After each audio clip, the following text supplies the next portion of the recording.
Welcome back, and thank you for finding your way here again. Tonight, we're stepping into a world of ticking radiators, frost-etched glass, and the particular quiet that only falls when the temperature outside plummets well below zero. We're going to explore what the coldest night of the year was really like indoors in 1920s America, and I think you'll find a strange, cozy beauty in the way a household would brace itself against the chill, turning the ordinary home into a kind of soft, quilted fortress. Before we draw the curtains and settle in, I do have a gentle request. If you find these nightly histories a comforting part of your routine, please take a quick moment to like the video and subscribe to the channel. It's a small, quiet gesture that truly helps this little corner of calm to grow. And, in the comments, I'd love to know what the weather is doing outside your own window tonight, wherever you are in the world. Now, let's get you settled. Go ahead and switch off the lamp and let the darkness gather around you like a familiar blanket. Find that cool spot on the pillow, the one that feels so restful against your cheek, and let your breathing slow. Let the story begin. Imagine, if you will, a house in a small American town, sometime in the early 1920s. The sun has long since set, and the cold is not just a temperature, it's a presence. It's a quiet, creeping thing that presses against the clapboard siding and tests every gap in the window frame with a thin, insistent whistle. The first real sign that this night is different, that this is the coldest night of the year, comes not from a thermometer, but from the house itself. It begins to speak. A low, mournful creak echoes from the attic, a sound like a heavy footstep on a loose floorboard. Then a sharp crack from the cellar stairs, as if someone had just snapped a dry twig. The very frame of the house is contracting in the deep freeze, the wood and nails groaning in protest as they surrender their stored warmth to the greedy, bitter air outside. It's a sound that might startle a guest, but to the family inside, it's a familiar winter lullaby, the old house simply adjusting its bones for the long, cold night ahead.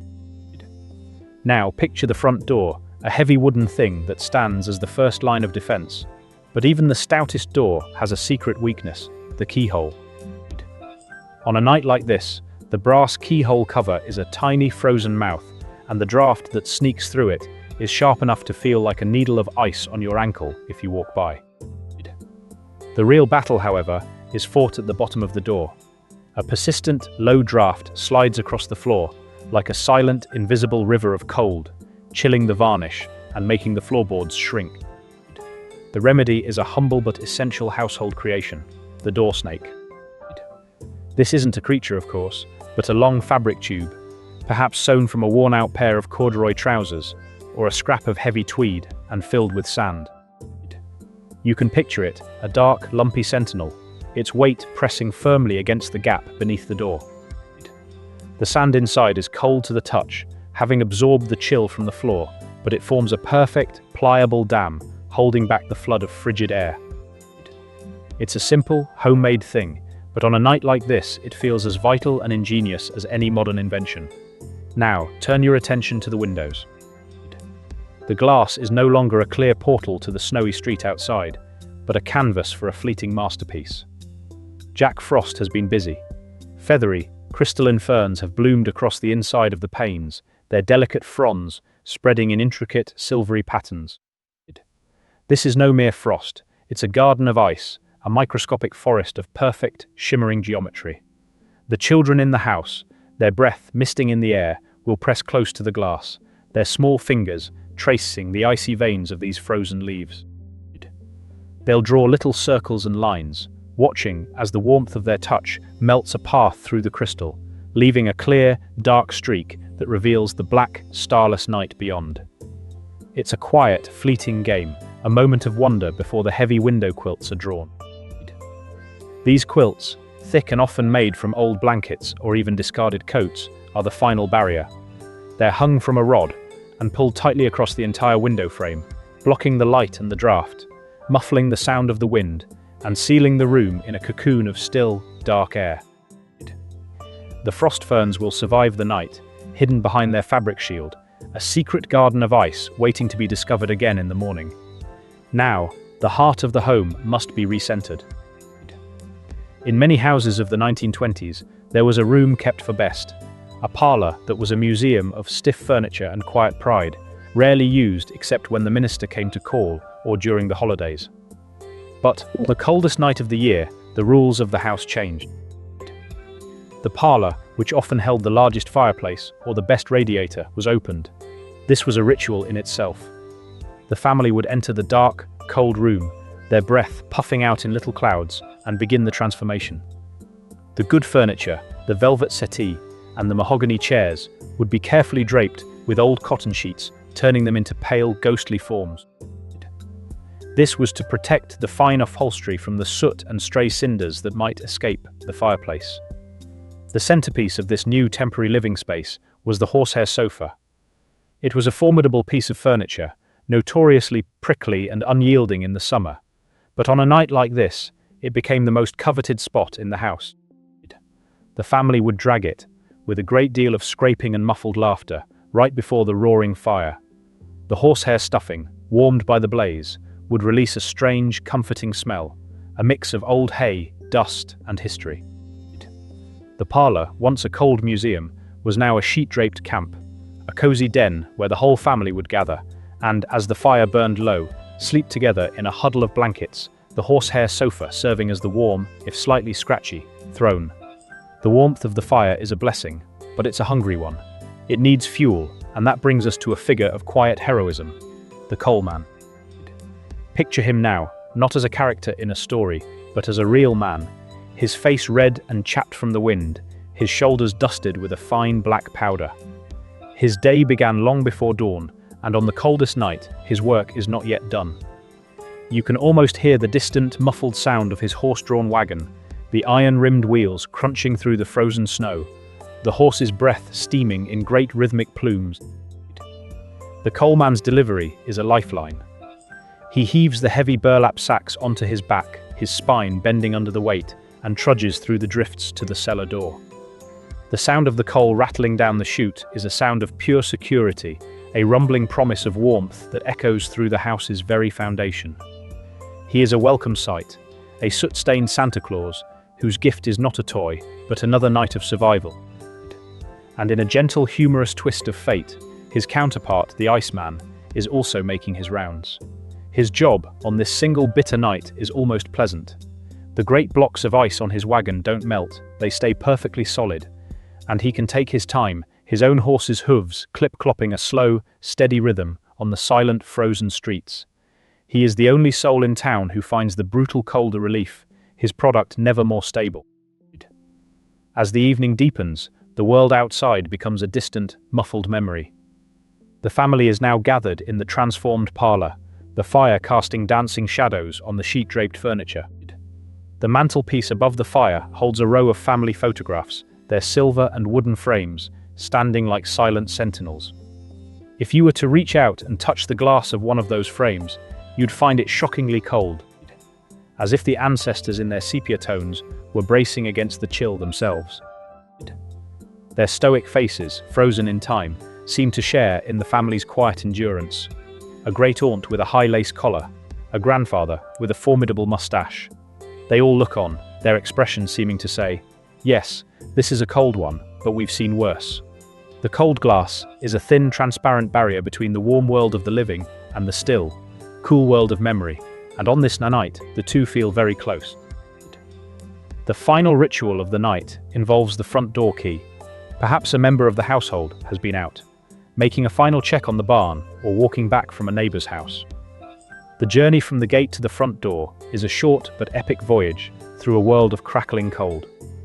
The snow squeaks underfoot with a dry, crystalline sound. When the traveler reaches the door, they find the lock has become a tiny, frozen guardian. The key won't turn. The metal is so cold it almost sticks to their fingers. There's a moment of quiet panic, a feeling of being locked out of the cozy haven that glows just on the other side of the wood.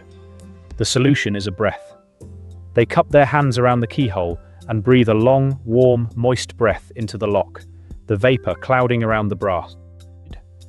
They might even hold the key itself in their mouth for a few seconds, tasting the metallic tang of cold iron to warm it before trying again. The soft click of the lock finally yielding is a sound of profound relief, and the rush of warm, smoky air that greets them as the door swings open is the very definition of home. And so, the house settles into its deepest quiet. The door snake is in place, a silent, sandy guardian. The window quilts are drawn, hiding the frost ferns that continue their slow, crystalline growth in the dark. The parlor, that once formal room, is now a warm, sheet-draped cave, the horsehair sofa holding the sleeping family in its prickly embrace. The coal man has made his delivery, his wagon now a distant creak in the night. The frozen key hangs on a hook by the door, its moment of crisis past. The house creaks and groans softly, a final sleepy murmur, as its wooden frame continues to contract around the warm heart of the fire. The family photographs on the mantelpiece, their glass still cool to the touch, watch over the scene with their timeless stoic gaze. The coldest night of the year is not a time of hardship, but a time of gathering, of simple, ingenious defenses, and of a profound, shared warmth that makes the chill just outside the window feel very, very far away. Now, while the parlor settles into its quilted hush, and the last creaks of the contracting frame fade into a sleepy murmur, there is another presence in the house, one that has been quietly, steadily working all along. It lives down in the basement, a place you might rarely visit during the bright, busy hours of the day. But on a night like this, the coldest night of the year, the basement is the true heart of the home. And the beast that dwells there is the reason you can sit in comfort while the world outside freezes solid. Picture yourself, if you will, not as the grown-up worrying about the pipes or the frost on the key, but as a child of the house, waking on a morning when the cold has done its worst. The air in your bedroom has a sharp, clean edge to it, and you can see your breath form a tiny, fleeting cloud as you slip out from under the mountain of quilts. Your bare feet recoil from the icy floorboards, and you know, with the unerring instinct of a child, exactly where to go. You don't head for the kitchen, where the stove might offer a localized crackling warmth. You head for the large, ornate cast-iron grate set into the floor of the hallway, or perhaps the one in the sitting room, the one that looks like a dark metal doily woven from iron.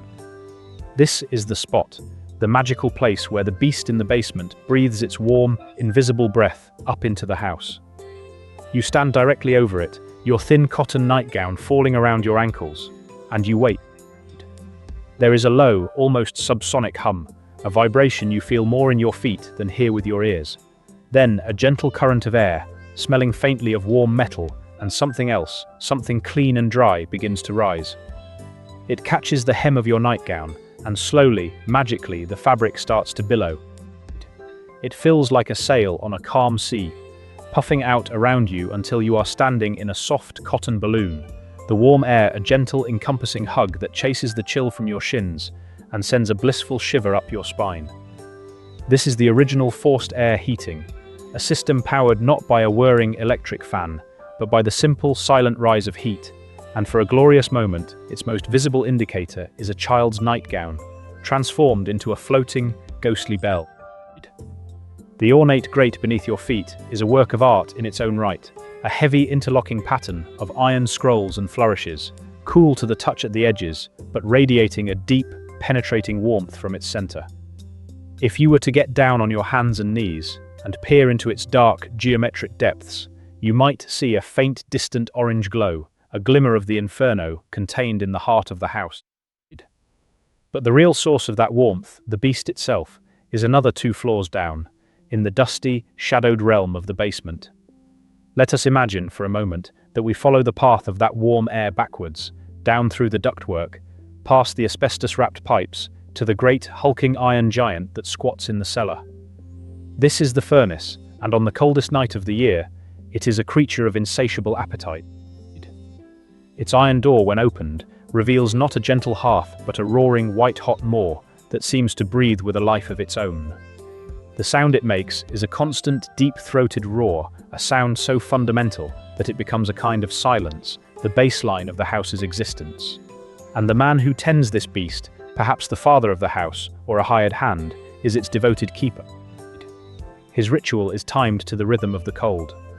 Every few hours, he descends the basement stairs, the steps groaning a familiar protest under his weight. The air down here is a different substance entirely, thick with the smell of coal dust and hot iron, a dry, acrid heat that clings to the back of the throat.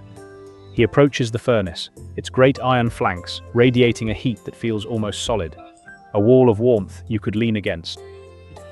In his hand, he carries the coal shovel, a sturdy, long-handled tool with a blade worn to a silver gleam from countless tons of black stone. The sound that follows is the true heartbeat of the house on this frozen night, a sound more reassuring than any ticking clock. It's a three-part rhythm, as familiar as a lullaby. First, the sharp, gritty scrape of the shovel's edge biting into the pile of coal, a sound that speaks of weight and substance. Then, a brief metallic pause as he lifts the loaded shovel, the muscles in his back and arms tensing with the heft of it. Finally, the cascading, percussive clatter as the shiny black lumps tumble into the firebox, a sound like a heavy, sudden rain on a tin roof, followed by a bright, angry hiss and a flare of orange light as the fresh fuel meets the inferno. This sound, the scrape, the pause, the clatter, repeats again and again, a steady, reassuring heartbeat that tells everyone in the house, from the parlor to the attic, that the battle against the cold is being won, one shovelful at a time. The coal itself, the lifeblood of this warmth, is never far away. Beside the parlor fireplace, which on a night like this is more of a decorative companion than a primary heat source, sits the coal hod.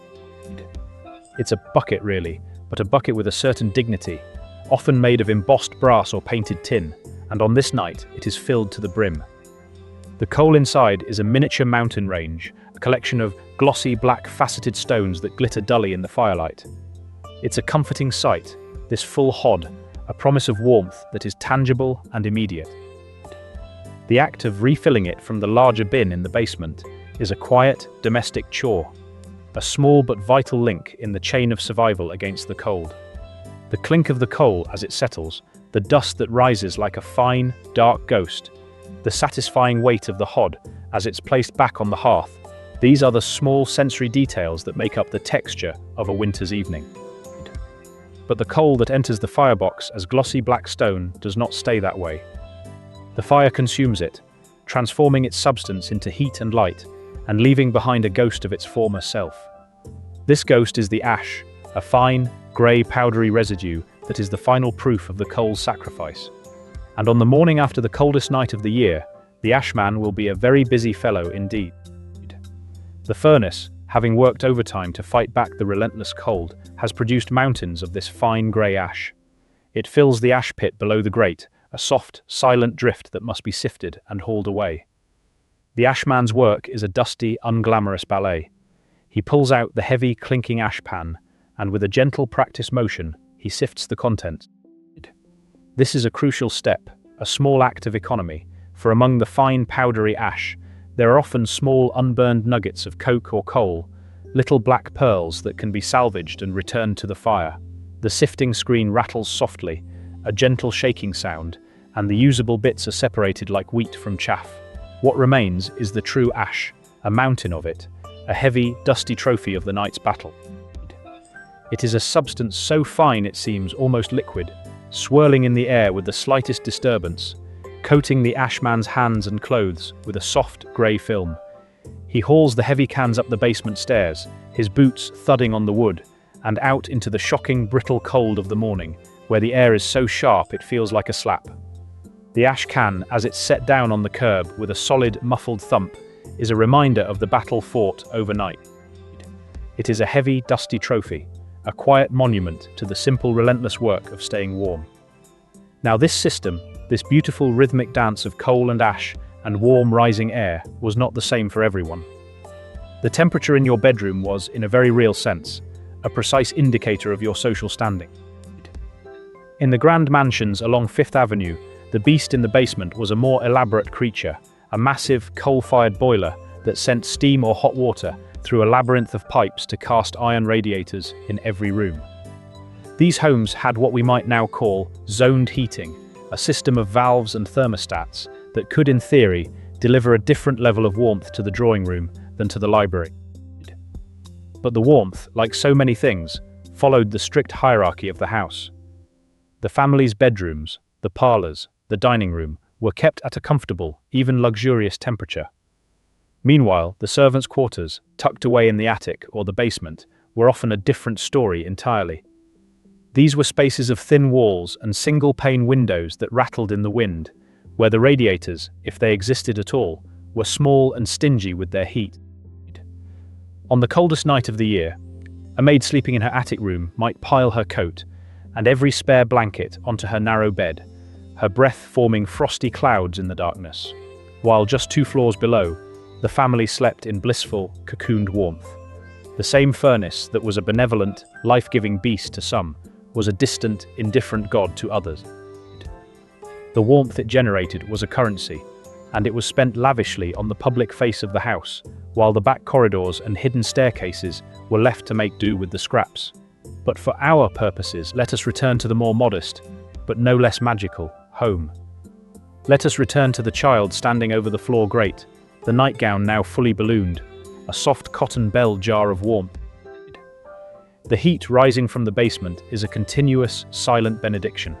It carries with it the faint, clean smell of hot iron and the distant, muffled heartbeat of the shovel. The child might wiggle their toes on the warm metal, feeling the intricate pattern of the grate through the thin fabric of their nightgown. It's a private, sensory moment, a small, daily miracle that never gets old. The rest of the house is still cold, the windows painted with frost, the corners of the rooms holding onto the chill. But here, on this small, ornate island of warmth, the coldest night of the year feels like a distant rumor. The beast in the basement has done its work. It has consumed the black, glittering stone, transformed it into a roaring, living heat, and sent its invisible breath sighing up through the bones of the house. The rhythmic clatter of the shovel, the full coal hod by the fireplace, the mountain of fine grey ash waiting for the ashman's morning rounds. These are the quiet, unassuming elements of a profound and shared comfort. The furnace, in its dark, dusty lair, is the original heart of the home, a heart that beats not with blood, but with fire and air, and the steady, reassuring rhythm of a man with a shovel, tending the flame against the long, cold night. And as the child finally steps off the grate, the nightgown collapsing softly around their ankles, they carry a pocket of that captured warmth with them, a small, personal climate that will linger for a few precious moments before the chill of the house reclaims its territory. The day has begun, and the beast, for now, can rest.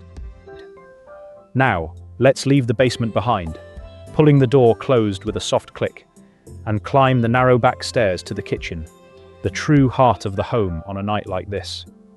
The furnace in the basement might be the beast that breathes warmth into the bones of the house, but the kitchen range is its soul, a steady, companionable presence that transforms the coldest night of the year from an ordeal into something approaching a quiet, shared celebration. As you push open the door at the top of the stairs, the change is immediate and enveloping. It's not just a change in temperature, though that is dramatic enough. It's a change in the very texture of the air, a feeling of stepping from the sharp, thin atmosphere of a winter's night into a blanket of dry, encompassing heat. This is not the damp, sometimes cloying warmth of modern central heating. This is a radiant, living heat that seems to press gently against your skin, seeping through the wool of your sweater and the cotton of your shirt, coaxing your shoulders down from where they've been hunched near your ears. You can feel the stiffness in your fingers begin to melt away, and you find yourself, almost without thinking, reaching up to unbutton the top button of your cardigan, a small, intimate gesture of surrender to the room's generous embrace. The source of it all, of course, is the range, a great blackened iron presence that stands against the wall like a domesticated, gentle giant. Its surface is a landscape of purpose, a smooth, hot cooktop, a warming oven up above, and a firebox down below where you can glimpse the glow of coals through the slits in the cast iron, a pulsing, ruby-orange heart. The heat it gives off is so different from the forced, dusty air of the furnace. It's a clean, dry heat that warms the very core of the objects around it. The oak of the kitchen table, the worn cotton of the hooked rug on the floor, the glazed pottery of the mixing bowl. You can stand with your back to it and feel the warmth travel up your spine, loosening muscles you didn't even know were clenched against the cold. The rest of the house, with its frost-painted windows and its chilly, sheet-draped parlor, feels like a distant, frozen territory, a memory of cold rather than a present reality. In here, in the kitchen, the coldest night of the year is held at bay, reduced to a dramatic backdrop for the simple, cozy theatre of family life. And if the warmth is the first thing to greet you, the smell is a very close second. It's a complex, layered thing, a distinct cocktail that is the very signature of a 1920s winter kitchen. You can almost smell it now, can't you? The base note is the clean, sharp mineral scent of burning anthracite coal, a flinty, almost metallic aroma that speaks of deep mines and ancient compressed earth. It's a hotter, drier smell than the soft, woody smoke of a fireplace. Woven through it is the faint, oily tang of kerosene, a reminder of the lamps that might be hissing gently in other rooms, a scent that clings to the wicks and the glass chimneys. Then there's the warm, waxy perfume of the linoleum floor, polished to a soft gleam with a paste wax that has its own particular, slightly sweet, almost nutty fragrance. But floating above it all, the true soul of the kitchen's aroma is the sweet, yeasty, living scent of bread dough rising. It's a smell of transformation, of flour and water, and a tiny miraculous organism working together in the gentle heat, a promise of the crusty loaf that will be pulled from the oven tomorrow. These smells don't just coexist, they mingle, creating a single comforting perfume that you would recognize anywhere, a scent that means safety and warmth and home. There, on the back of the stove, where the iron is warm but not hot, sits the source of that yeasty fragrance. A large earthenware bowl, its interior glazed a buttery yellow, is covered with a clean, dampened tea towel. If you were to peek underneath, you'd see the dough, a pale, smooth mound, its surface domed and slightly puffed. It's alive. You can see the subtle swell of it, a gentle, patient expansion. The warmth from the stove is just enough to coax the yeast into its quiet feast, generating tiny bubbles of carbon dioxide that are slowly, invisibly, inflating the gluten structure. It's a process that can't be rushed, a slow, biological clock that ticks at its own pace, and the back of the kitchen range provides the perfect, steady incubation. The cook will occasionally peek under the towel, pressing a floured finger gently into the surface. If the indentation springs back slowly, it's ready.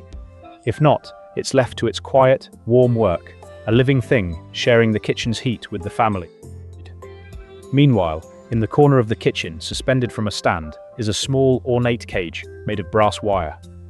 Inside, perched on a tiny wooden swing, is the family's canary, a puff of brilliant yellow feathers.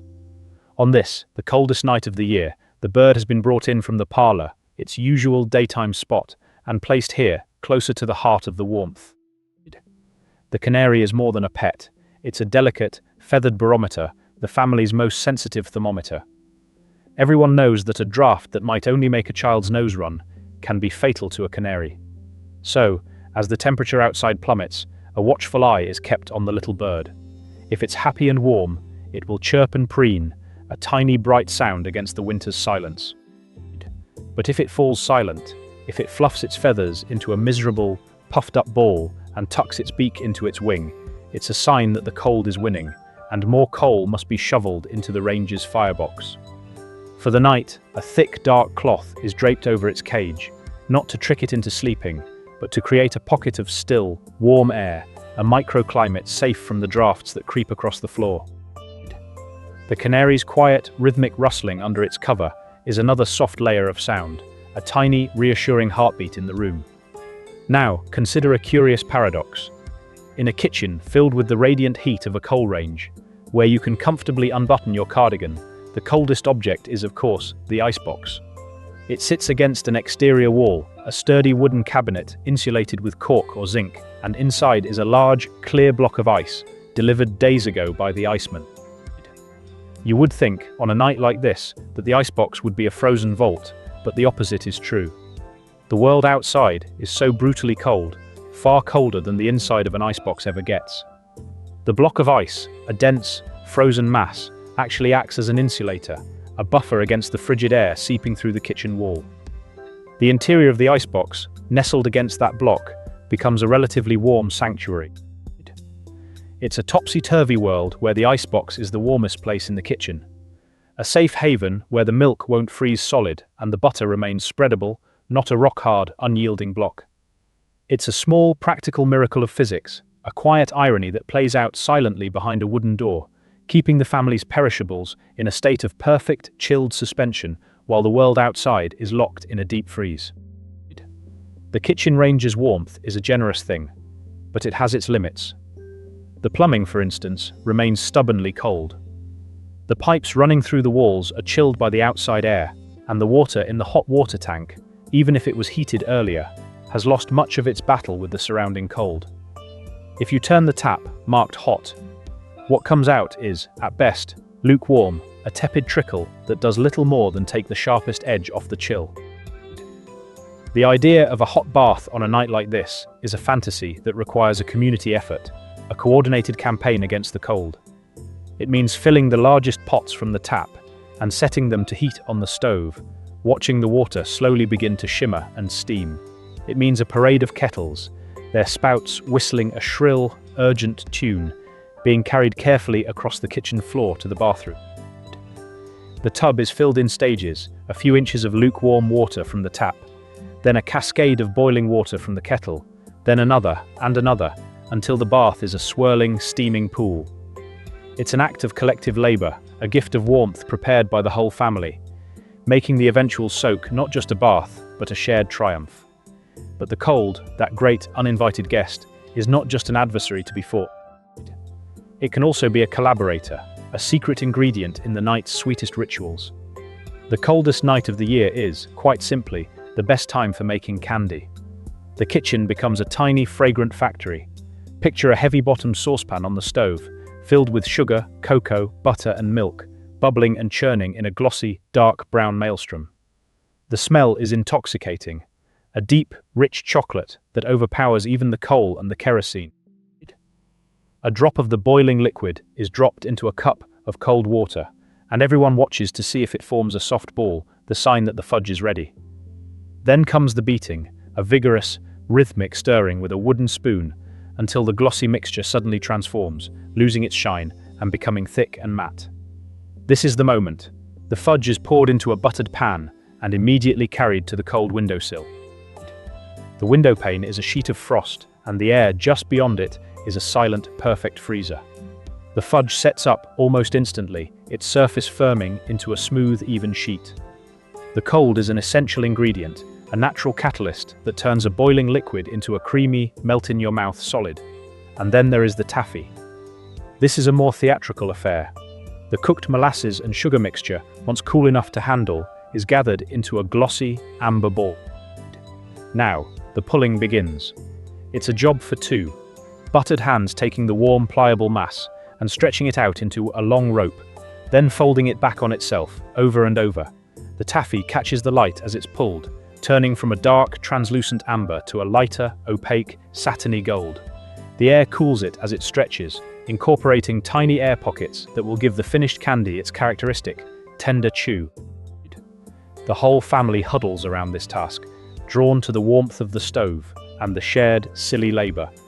The taffy is twisted into long snakes and laid out on the same cold windowsill, where it quickly becomes firm and brittle, ready to be cracked into bite-sized pieces with the tap of a knife handle.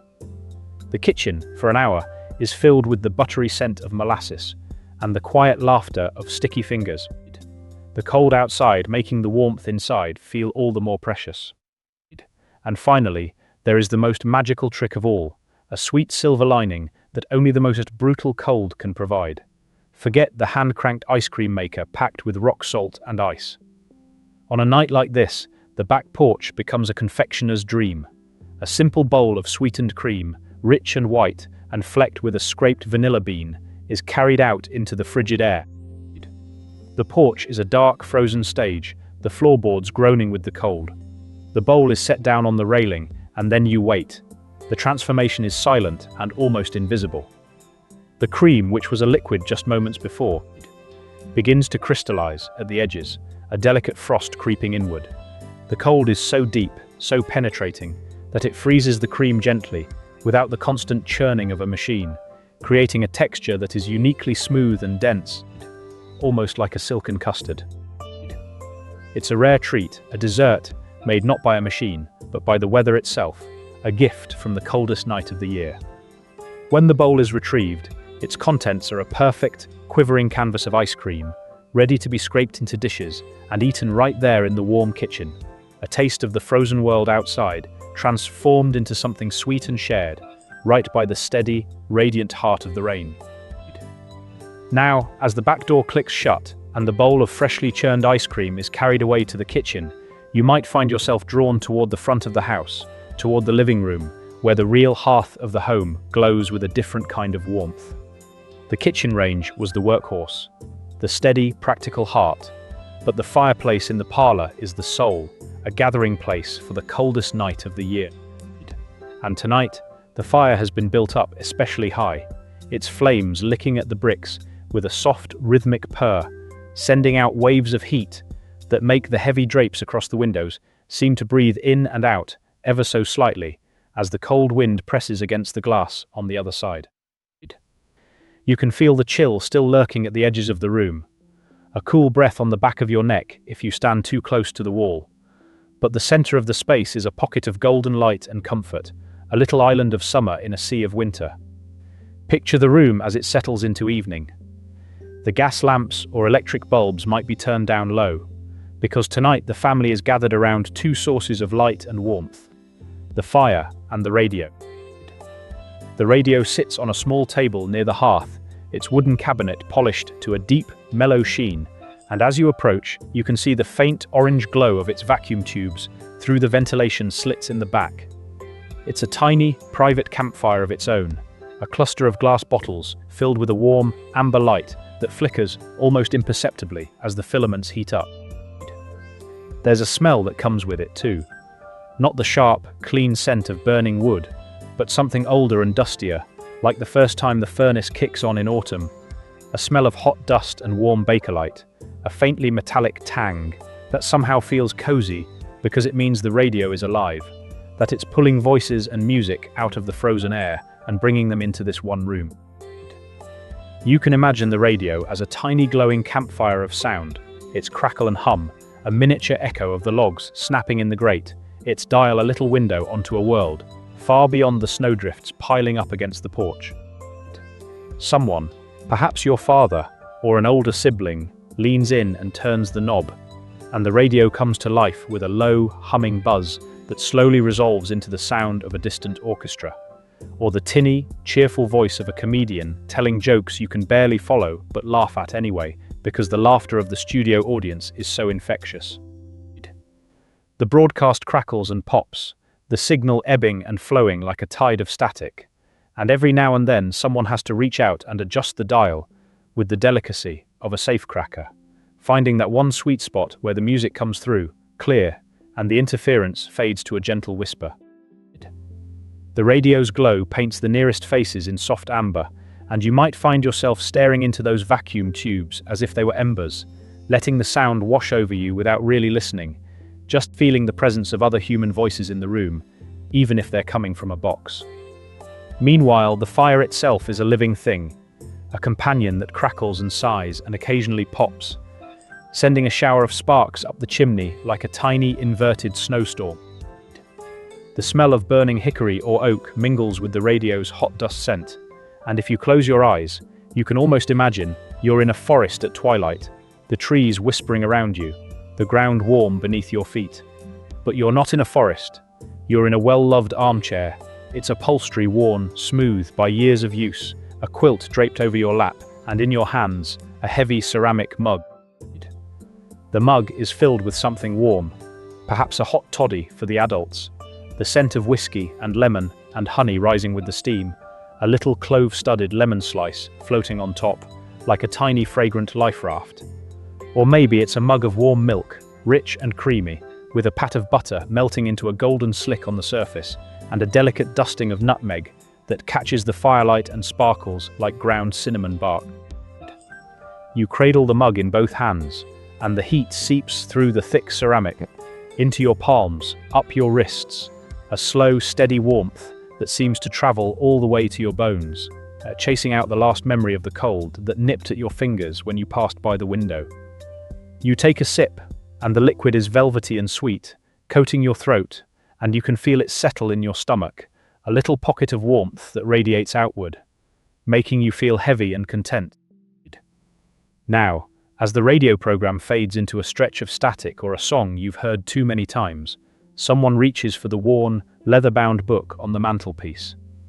It might be the family Bible, its pages thin as onion skin and softly crinkling, or a volume of Longfellow's poetry, the gold lettering on the spine, half rubbed away by years of thumbs finding their favorite poems. A loved one, perhaps your mother, or an aunt with a particularly soothing voice, settles into the chair closest to the fire, tilts the book toward the light, and begins to read aloud. Her voice is a warm, familiar blanket, a sound you've known since before you can remember, and it wraps around you as snugly as the quilt on your lap. She reads slowly, letting the words hang in the air, and the cadence of the verses, or the ancient, rolling prose of the scriptures, becomes a kind of music that competes with the howl of the wind outside. The wind rattles the window frames and moans in the chimney, a low, mournful sound that makes you shiver if you think about it too long. But the reader's voice is a steady counterpoint, a gentle anchor that keeps you tethered to the warm, bright circle of the hearth. You might close your eyes and let the words wash over you, not really following the story, but feeling the rhythm of it, the rise and fall of the sentences, like the breathing of the house itself. The voice is the original audiobook, the oldest form of central heating, a sound that warms you from the inside out, and you find yourself leaning back, your muscles unknotting, your mind drifting on a current of psalms, or verses about green pastures and still waters. But the evening isn't all stillness and quiet. Soon, there's a cheerful rattle from the hearth, a sound like tiny, hard rain on a tin roof. Someone has produced the long-handled popcorn popper, a wire mesh basket on a stick, and is shaking it vigorously over the open flames. The kernels inside begin to pop, at first a single, tentative explosion, then a rapid-fire volley that fills the room with a staccato, percussive music, a cheerful counterpoint to the wind's mournful bass. The smell of popping corn is immediate and intoxicating, a buttery, toasty aroma that cuts through the wood smoke and the hot dust and makes your mouth water, even if you weren't hungry a moment before. The popper is passed around, each person taking a turn shaking it, feeling the weight of the kernels shift and lighten as they transform into fluffy white clouds. Then the basket is opened, and the popcorn is tumbled into a large bowl, and someone drizzles melted butter over it, the golden liquid cascading down through the crevices, and a sprinkle of salt that catches the firelight like tiny crystals of ice. You reach in and grab a handful, the popcorn still so hot it almost burns your fingers, and you toss it into your mouth, the crunch and the salt, and the butter a perfect simple joy. It's the official snack of the coldest night, a warm, noisy celebration of being indoors, of having a fire and a family, and a roof that doesn't leak, and you eat it slowly, savoring each piece, while the wind outside redoubles its efforts, as if jealous of the warmth within.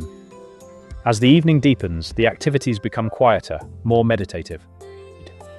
From a cupboard, someone brings out the family's silverware, not the everyday pieces, but the good silver, the ornate spoons and forks, with the intricate patterns on the handles, the ones that only see the light of day on holidays and special occasions. But tonight, the coldest night, is special in its own quiet way, and polishing silver by the fire is a ritual that soothes the mind and keeps the hands busy. A soft cloth is dipped into a small pot of pink-tinged polish that smells faintly of ammonia and something floral, and you take a spoon and begin to rub. The motion is repetitive, circular, almost hypnotic. You watch as the tarnish, a dark, rainbow-sheened film, slowly yields to the polish, revealing the bright, mirror-like silver beneath. The gleam of the metal catches the firelight, throwing tiny, dancing reflections onto the ceiling, and you can see your own face, distorted and stretched in the bowl of a spoon. The activity is the 1920s equivalent of a fidget spinner, but with a much nicer smell and a tangible result. The soft rasp of the cloth, the gentle clink of silver against silver as pieces are set aside, the warmth of the fire on your face. It all combines into a state of quiet contentment, a shared, wordless activity that binds the room together as surely as the radio's hum. And as hands work, the stories begin. Not stories from books this time, but stories from memory, tales of summer picnics and warm beaches, each one a little coal for the soul, dredged up from the back of the mind to be burned as fuel against the cold. Someone recalls a day at the lake, the water, so clear you could see the minnows darting between your toes, the sun a warm, heavy hand on your shoulders. Another remembers a 4th of July picnic, the taste of watermelon so cold and sweet it made your teeth ache, the boom of fireworks echoing off the hills. You might close your eyes and try to feel that sun on your face, to hear the lap of waves instead of the wind, to smell cut grass and clover instead of wood smoke and silver polish. The stories are passed around like the popcorn bowl, each person adding a detail, a sensation. The sticky feel of pine sap on your fingers, the scratch of a wool blanket on bare legs, the drone of a bumblebee in a patch of clover. These memories are a different kind of warmth, a banked fire that glows in the heart, and you stoke it carefully, adding a log here, a twig there, until the room feels not just warm, but almost summery. The cold outside reduced to a distant, irrelevant fact. The radio, meanwhile, has settled into a soft, crackling hum, the station having signed off for the night, or faded into a distance too great for the signal to cross. The vacuum tubes still glow, a tiny, steadfast campfire of their own, and the smell of hot dust lingers, a comforting reminder that even the machines hunkering down for the night. The fire has burned down to a bed of glowing coals, their red and orange hearts pulsing gently, and someone places a final log on top, watching as the flames lick around it, finding purchase, beginning to consume it. The silver is polished and put away, the popcorn bowl is empty, save for a few unpopped kernels at the bottom. The mugs are drained and set aside, their warmth now just a memory in the ceramic. The reader's voice has fallen silent, the book closed and resting on the arm of the chair, a ribbon marking the place. The stories of summer have trailed off into comfortable silence, each person lost in their own private recollection of sunlight and warm breezes. And so you sit, wrapped in your quilt, your hands finally still, your belly full of warm milk and popcorn, your ears still ringing faintly with the sound of a loved one's voice and the crackle of the radio. The wind still howls outside, but it seems farther away now, a sound from another world. The room is a cocoon, a pocket of light and warmth and human presence, and you are exactly where you need to be. The coldest night of the year is still out there, pressing against the walls, but in here, by the hearth, with the embers glowing and the family around you, it feels very far away indeed. You let your eyes close, just for a moment, and the warmth of the fire seems to seep into your very dreams, carrying you gently towards sleep, as the house settles and the coals whisper their quiet, ancient lullaby. Now, the hearth is beginning to settle into its deepest, quietest glow, and the family starts to stir from their evening trance. The radio program has ended, the last of the popcorn has been eaten, and a collective, sleepy awareness begins to drift through the room. It is time, on this coldest of nights, to make the journey from the warm heart of the house to the chilly hinterlands of the bedroom. But you do not go unprepared. No, on a night like this, you go armed. The bedtime ritual is not a simple matter of climbing between cold sheets and shivering until your own body heat rescues you. It is a campaign, a deployment of a carefully curated arsenal of warmth, each object a veteran of winter's past, each with its own story and its own particular way of holding the heat. Imagine the kitchen now, as a staging ground. The range is still radiating its steady, drowsy warmth, and it is here that the first weapons against the night are prepared. The most familiar of these is the hot water bottle, a faithful servant made of thick, red rubber, smelling faintly of a chemistry set and comfort in equal measure. You can picture it lying on the counter, its surface textured with tiny ridges, waiting to be filled. The kettle, which has been murmuring gently on the back of the stove, is brought to a full, rolling boil. There is a small ritual to this, a careful choreography learned at a mother's side. You must hold the bottle by its neck, steady and firm, and pour the steaming water in a slow, deliberate stream so the hot rubber doesn't collapse on itself and send a scalding geyser back onto your hand. The bottle fills, growing heavy and plump, and you can feel the intense heat pulsing through the thick rubber. Before the stopper is twisted tight, you lean over the bottle and gently press out the air until the water peeps at the very brim, a tiny hot eye. This is the secret.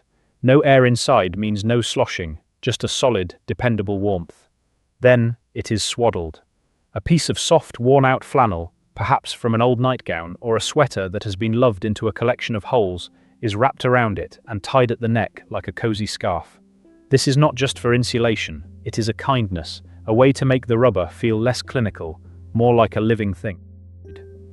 Carrying it upstairs, you feel its plump, yielding weight against your chest, a promise of the warmth to come. It will be placed at the foot of the bed, a steadfast sentinel, and by morning, when the room is at its most bitter, it will still be holding a ghost of its heat, a lukewarm companion for your feet to find. But the hot water bottle is a short-term soldier. For a longer campaign through the deep, silent hours of the night, you need something with more endurance, something with the thermal mass of the earth itself. This is where the soapstone or the fire brick comes in, a humble rock elevated to the status of a family heirloom. It lives in a bottom drawer or on a low pantry shelf, during the summer, a dusty, unremarkable thing. But on the coldest night, it is retrieved with a sense of ceremony. It might be a smooth, grey soapstone, cool and heavy as a sleeping cat, or a rough, porous fire brick, the same kind that lines the furnace. It is placed directly on the stovetop, right over the simmering firebox, and left there to absorb the heat into its very core. This is a slow process, a patient transfer of energy. You might turn it once with a pair of tongs, watching the faint shimmer of heat rise from its surface. The wrapping of the stone is a domestic art form, passed down from mother to daughter, father to son. A thick, coarse towel is the foundation, but the true secret is in the layering. You wrap it one way, then another, creating a soft, thick bundle that holds the heat without scorching the skin. The finished package is tied with a piece of twine or an old shoelace, a humble parcel, radiating a profound, gentle warmth that will last for hours, long after the hot water bottle has grown tepid. It is a simple rock, but on a night like this, it becomes a treasure, a piece of the hearth's own heart carried into the frozen bedroom. Meanwhile, in some homes, particularly those with a longer memory or a fondness for the old ways, a more theatrical piece of the arsenal is brought out. This is the long-handled brass bed warmer, a contraption that looks like a giant, lidded frying pan on a 4-foot pole. It might hang by the fireplace as a decoration for most of the year, its polished surface gleaming with a buttery, mellow light. But tonight, its purpose is purely practical. A few glowing coals are raked from the back of the fire and carefully placed into the pan, where they nestle like tiny, fiery eggs. The lid is clicked shut, and the warming begins. Picture the ritual. The long handle is guided between the cold sheets, and the brass pan is moved in slow, sweeping arcs, like a gondolier navigating a frozen canal. You can almost hear the faint hiss as the chill, damp air trapped in the bedding meets the dry, radiant heat. The pan glides back and forth, and the bed is transformed. It is no longer a cold, slightly forbidding expanse of linen, but something that feels like a freshly baked loaf of bread, radiating a yeasty, comforting warmth. The scent is not of bread, of course, but of hot metal and the faint, clean ghost of the coals, a smell that is the very essence of safety and shelter. When the warmer is finally withdrawn, the sheets are left with a deep, dry, encompassing heat that seems to welcome you in, a silent invitation to surrender to sleep. For the children, the bedtime arsenal is often simplified to its most essential and beloved element, the hot brick. This is not a special stone, but a common, rough clay brick, the kind that built the schoolhouse and the chimney. Its very ordinariness is what makes it so magical. A mother would take a brick from the pile by the back door, brush off the snow, and set it directly on the stove. The request for a hot brick was as standard a part of the bedtime routine as a glass of water or a final trip to the outhouse. You can imagine a child's voice, sleepy and small, calling out, "Mama, don't forget my hot brick." And she wouldn't. She would wrap it in a piece of soft, worn flannel, the fabric still holding the faint scent of the ironing board, and carry it upstairs. She would place it at the foot of the bed, under the covers, and tuck the blankets tightly around it. By the time the child climbed in, the spot would be a little pocket of paradise, a toasty haven for cold toes. The brick was a simple, solid, dependable friend, a piece of the daytime world of work and building transformed by the stove into a gentle nocturnal guardian that fought off the night's chill with nothing but its own stored heat. Now, the bed itself is not just a passive recipient of these heated objects. It is a carefully constructed fortress of warmth, a multi-layered sanctuary. The foundation of this fortress is the feather bed. This is not a mattress in the modern sense, but a thick, billowing topper, a giant pillow the size of the bed itself, filled with goose down and feathers. During the day, it might look a little lumpy, a little deflated. But on the coldest night, it is at its most glorious.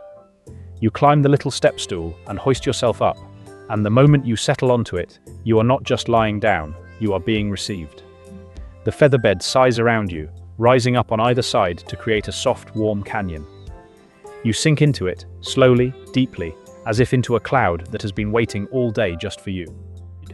It swallows you whole, creating a personalized cocoon that is almost impossible to leave.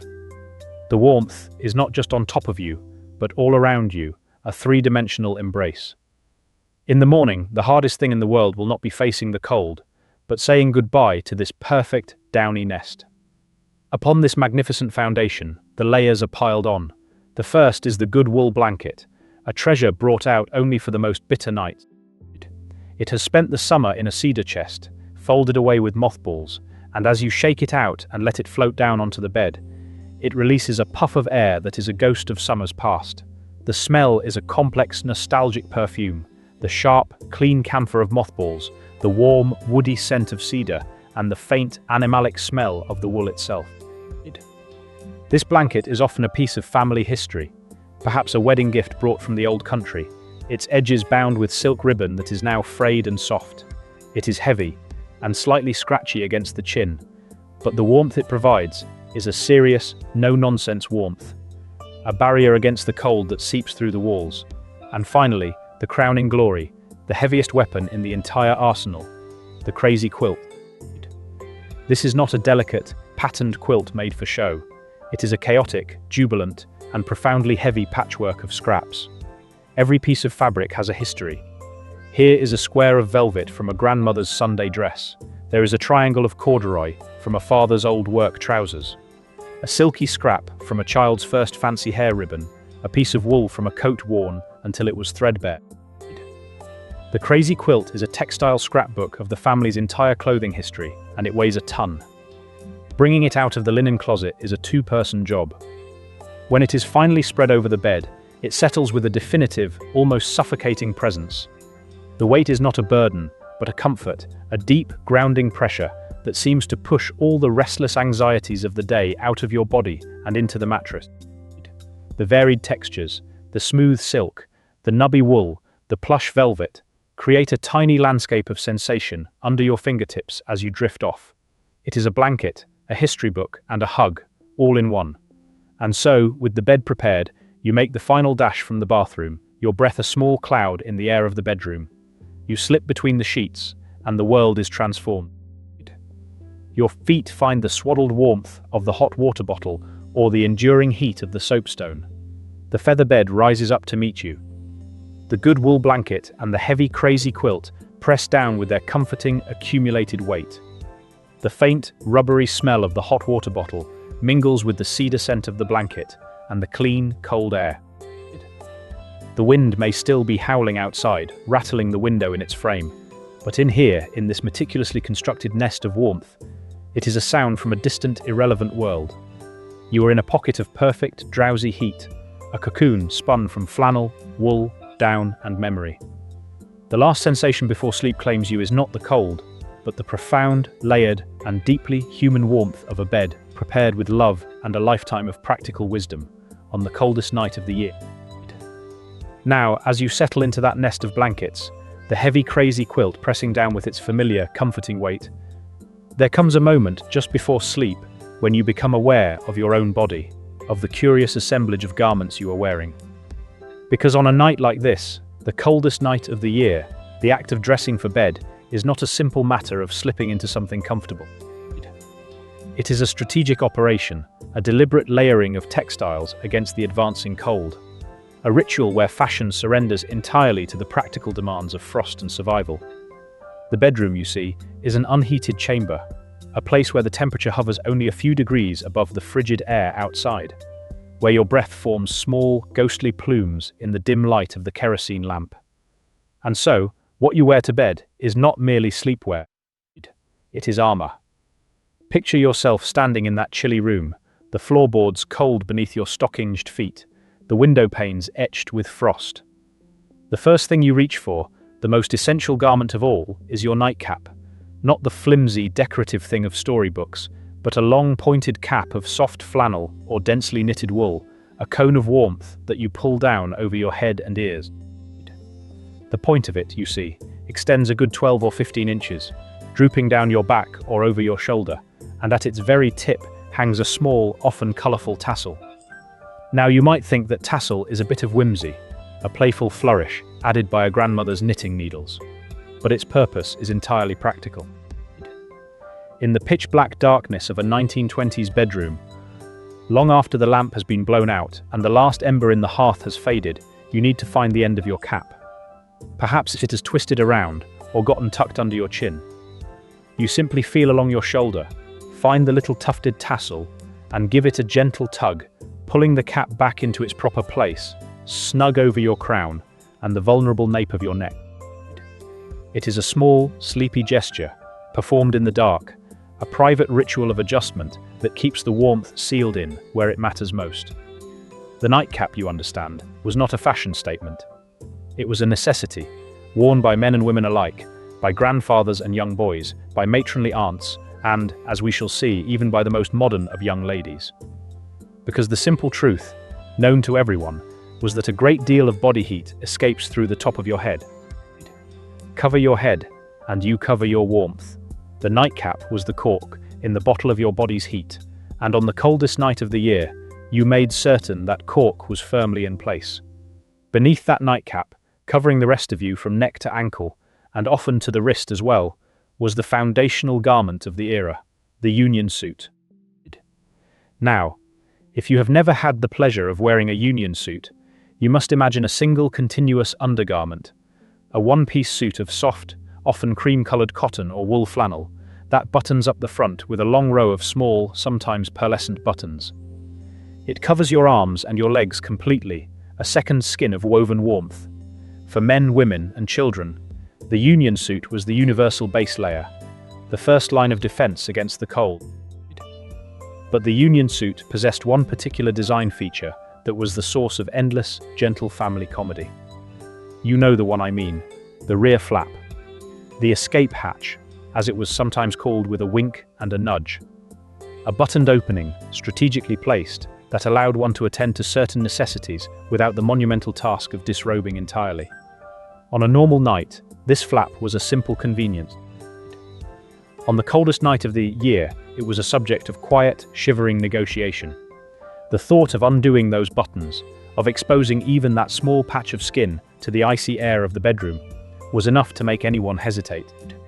You would lie there, under your mountain of quilts, weighing the discomfort of a full bladder against the Arctic expedition required to relieve it. And in the morning, the family would share their stories over steaming cups of coffee, a gentle, affectionate humour warming the kitchen. Your uncle might recount his elaborate, half-asleep strategy for minimizing exposure time, a maneuver he had perfected over years of cold winters. Your aunt might laugh and recall the time she fumbled with the buttons in the dark, her fingers too cold to manage the task, and the muffled, frustrated sounds that escaped her.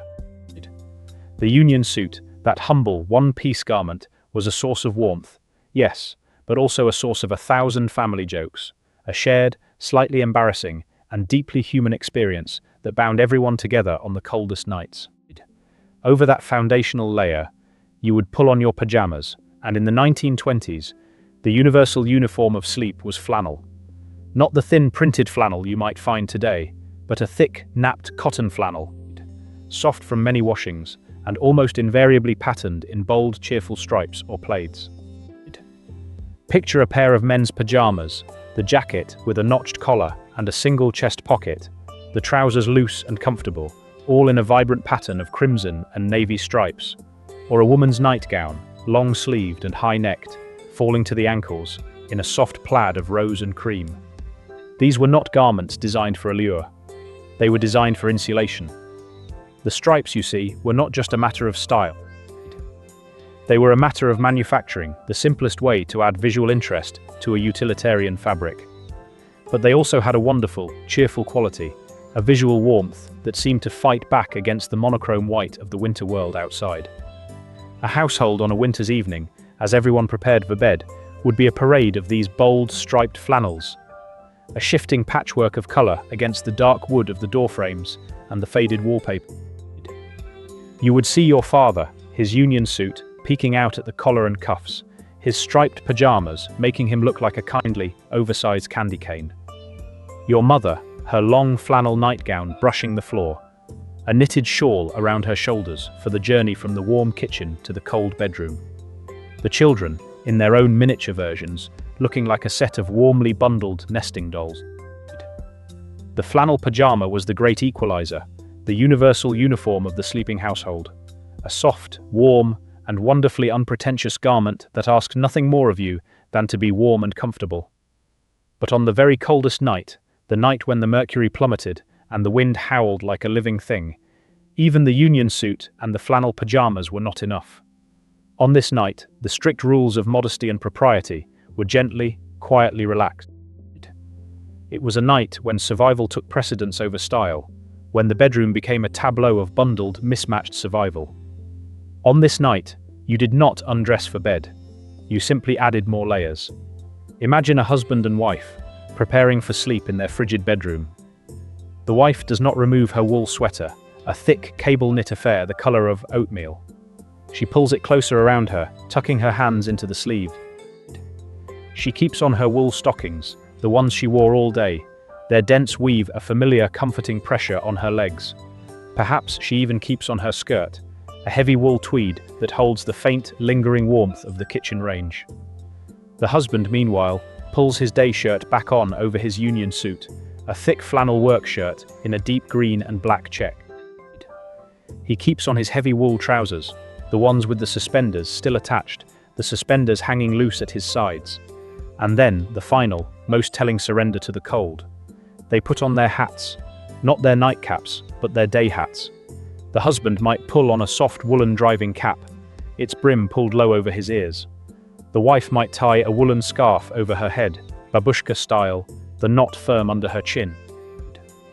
They climb into bed, not as a fashionable couple of the jazz age, but as two bundled, shapeless figures, a mountain of mismatched woolens and flannels, their breath misting in the air above the pile of quilts. And there is no embarrassment in this, no sense of the absurd. There is only a shared, unspoken understanding. This is what the cold demands. Fashion, on this one night, takes a back seat to frostbite. The bedroom becomes a sanctuary of pure, practical warmth, a place where the only rule is to keep the cold at bay by any textile means necessary. And what of the flapper, you might wonder? The modern young woman of the late 1920s, with her bobbed hair and her short skirts, her silk stockings, and her disdain for the fussy conventions of her mother's generation. Surely she, with her cocktail parties and her jazz records, would not surrender to the ancient wisdom of the nightcap. But you would be wrong, because the cold, you see, is the great equalizer. It does not care for fashion. It does not respect the length of a hemline or the cut of a dress. And so, on the coldest night of the year, even the most fashionable flapper would reach for her sleeping cap. But hers, of course, was not the plain flannel cone of her grandmother. No, the flapper's nightcap was a thing of surprising, clashing beauty. It might be made of silk, a luxurious, smooth fabric in a shocking shade of peacock blue or deep orchid purple, a color that had no business being in a sensible bedroom. It might be embroidered with tiny, delicate flowers, or trimmed with a narrow band of lace, and it would clash gloriously, magnificently, with her negligee.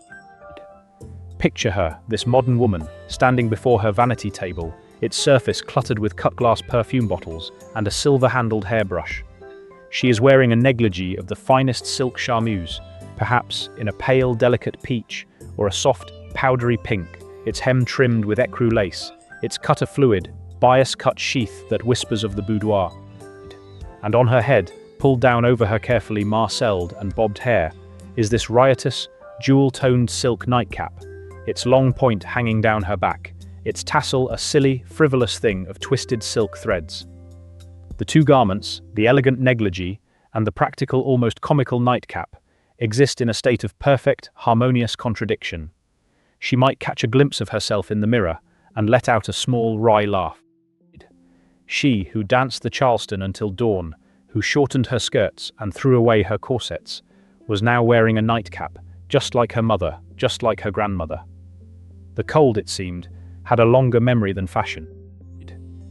And so she would climb into her bed, the silk of her nightcap cool and smooth against her forehead, the warmth of it already beginning to build around her head, and she would pull the heavy quilts up to her chin, the clashing colours of her bedtime attire hidden beneath the layers of wool and down. The modern woman, for all her rebellion, knew when to surrender, and the coldest night of the year was that moment of surrender. So now, as you lie there in the deep, quiet darkness, you are a part of this bundled, mismatched world. You can feel the soft, familiar weight of your nightcap, the tassel resting somewhere near your shoulder.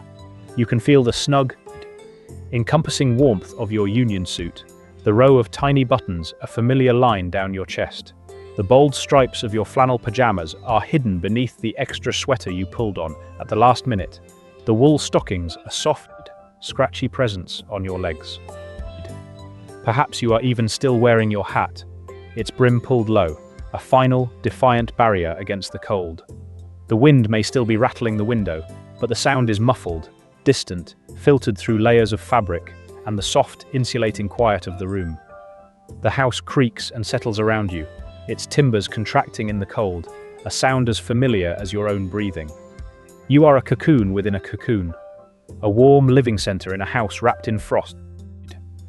The last thought that drifts through your mind, before sleep finally gently claims you, is not of the cold, but of the curious, comforting weight of all these garments, the soft pressure of wool and flannel and silk, the gentle tug of the nightcap's tassel, the profound, layered, and deeply human warmth of being dressed, quite literally, for survival, on the coldest night of the year. Now, in the long, deep night, the house has settled into a profound stillness, a kind of holding pattern against the dark. The fire in the parlor has been banked for hours, the last orange glow long since faded to a whisper of ash, and the kitchen range, though still alive, is a quiet, steady heartbeat rather than a roar. Upstairs, in the bedrooms, the cold has crept in from the corners, from the window glass, from the very walls themselves, and it has transformed the air into something you can see. If you were to open your eyes in the pitch black, you would witness a most curious and delicate phenomenon: your own breath made visible. Each slow, sleepy exhale rises from your lips as a tiny personal cloud, a fleeting ghost of warmth that hangs for just a moment in the air before dissolving into the chill. It is a sign, as reliable as any thermometer, that the temperature in the room has dipped to a point barely above freezing, where the moisture of your body meets the cold and becomes for a second a small private weather system, a little puff of vapor that is proof of life and warmth, persisting in the face of the bitter night. You are, of course, buried deep under a mountain of quilts and wool blankets, the weight of them a comforting pressure, and the air outside your cocoon is sharp and still. The very idea of leaving this warm nest is unthinkable, a journey as daunting as crossing a frozen tundra. And yet, the body has its own quiet, insistent rhythms, its own needs that do not respect the plummeting mercury. This is where the chamber pot earns its place as the unsung hero of the 1920s cold night. It waits, a faithful ceramic sentinel, tucked under the bed frame, its wide rim and sturdy handle a promise of mercy.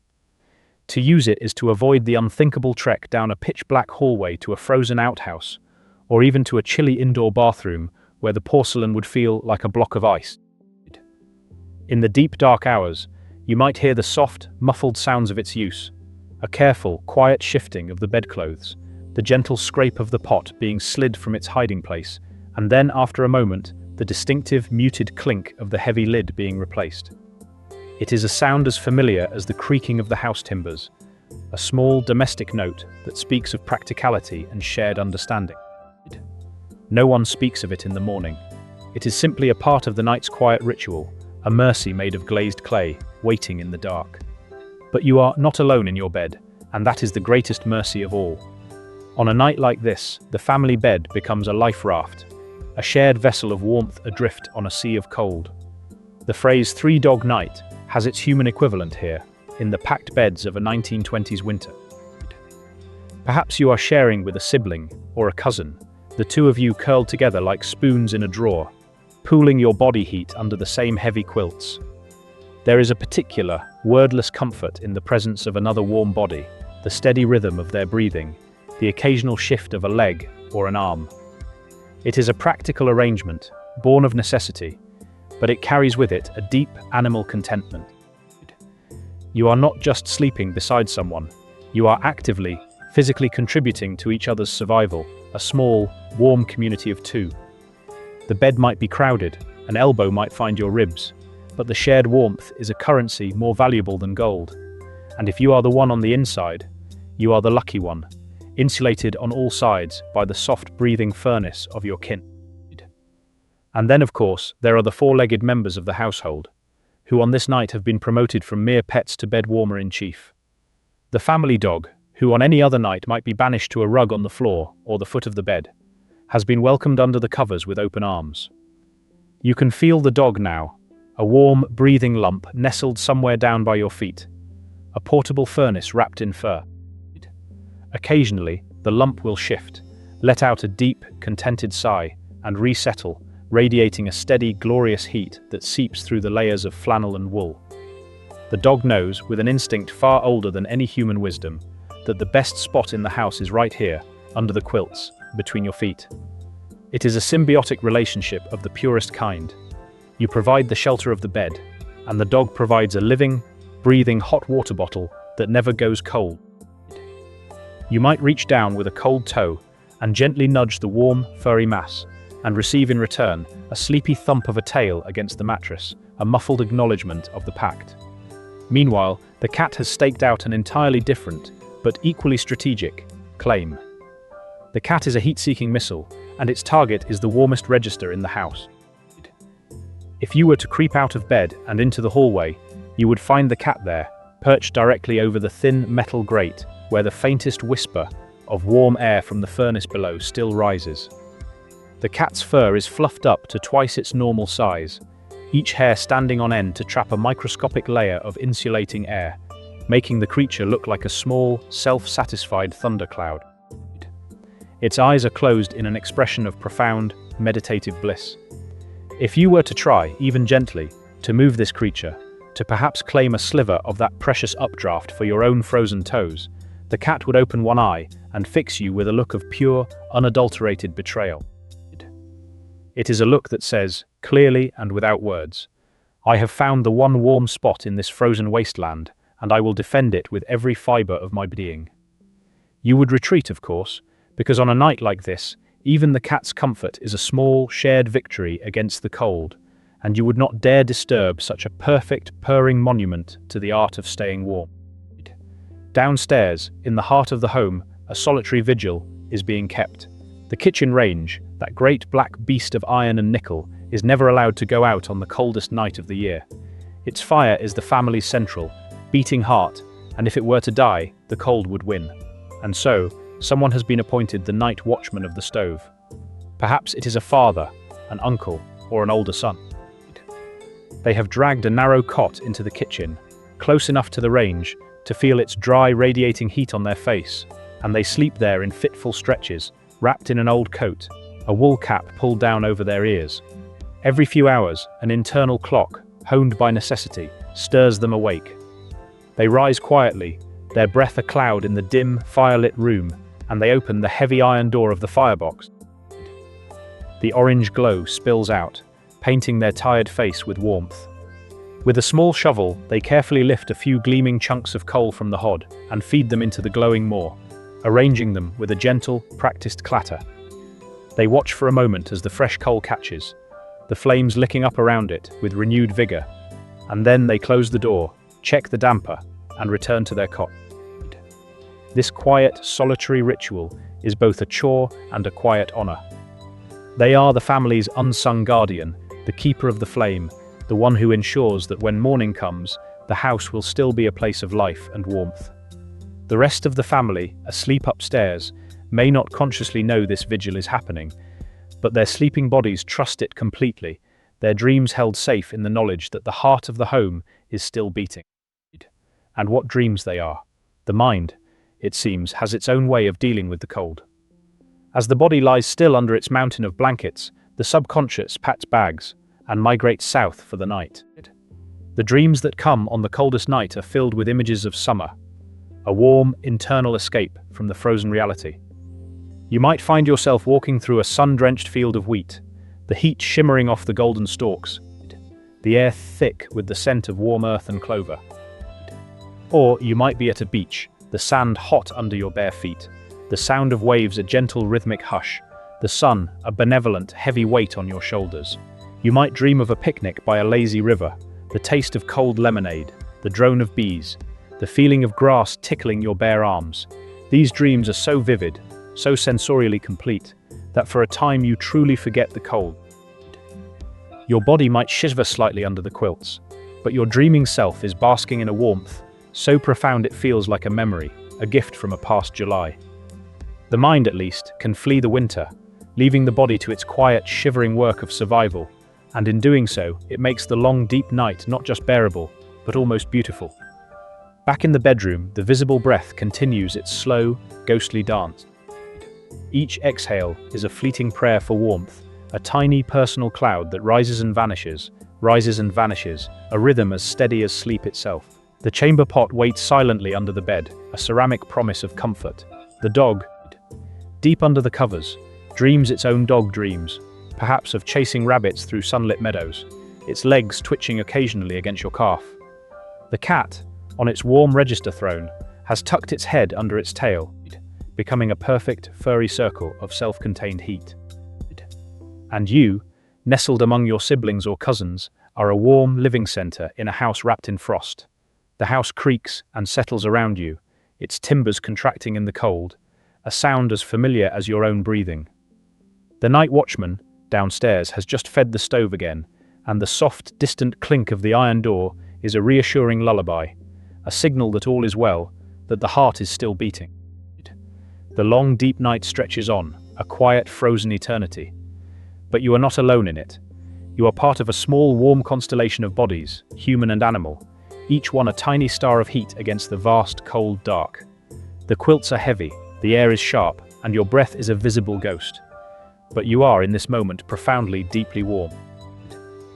The last thought that drifts through your mind, before sleep finally, gently claims you once more, is not of the cold, but of the curious, comforting weight of all these living beings around you. The soft pressure of fur and flannel, and the gentle rhythm of shared breathing.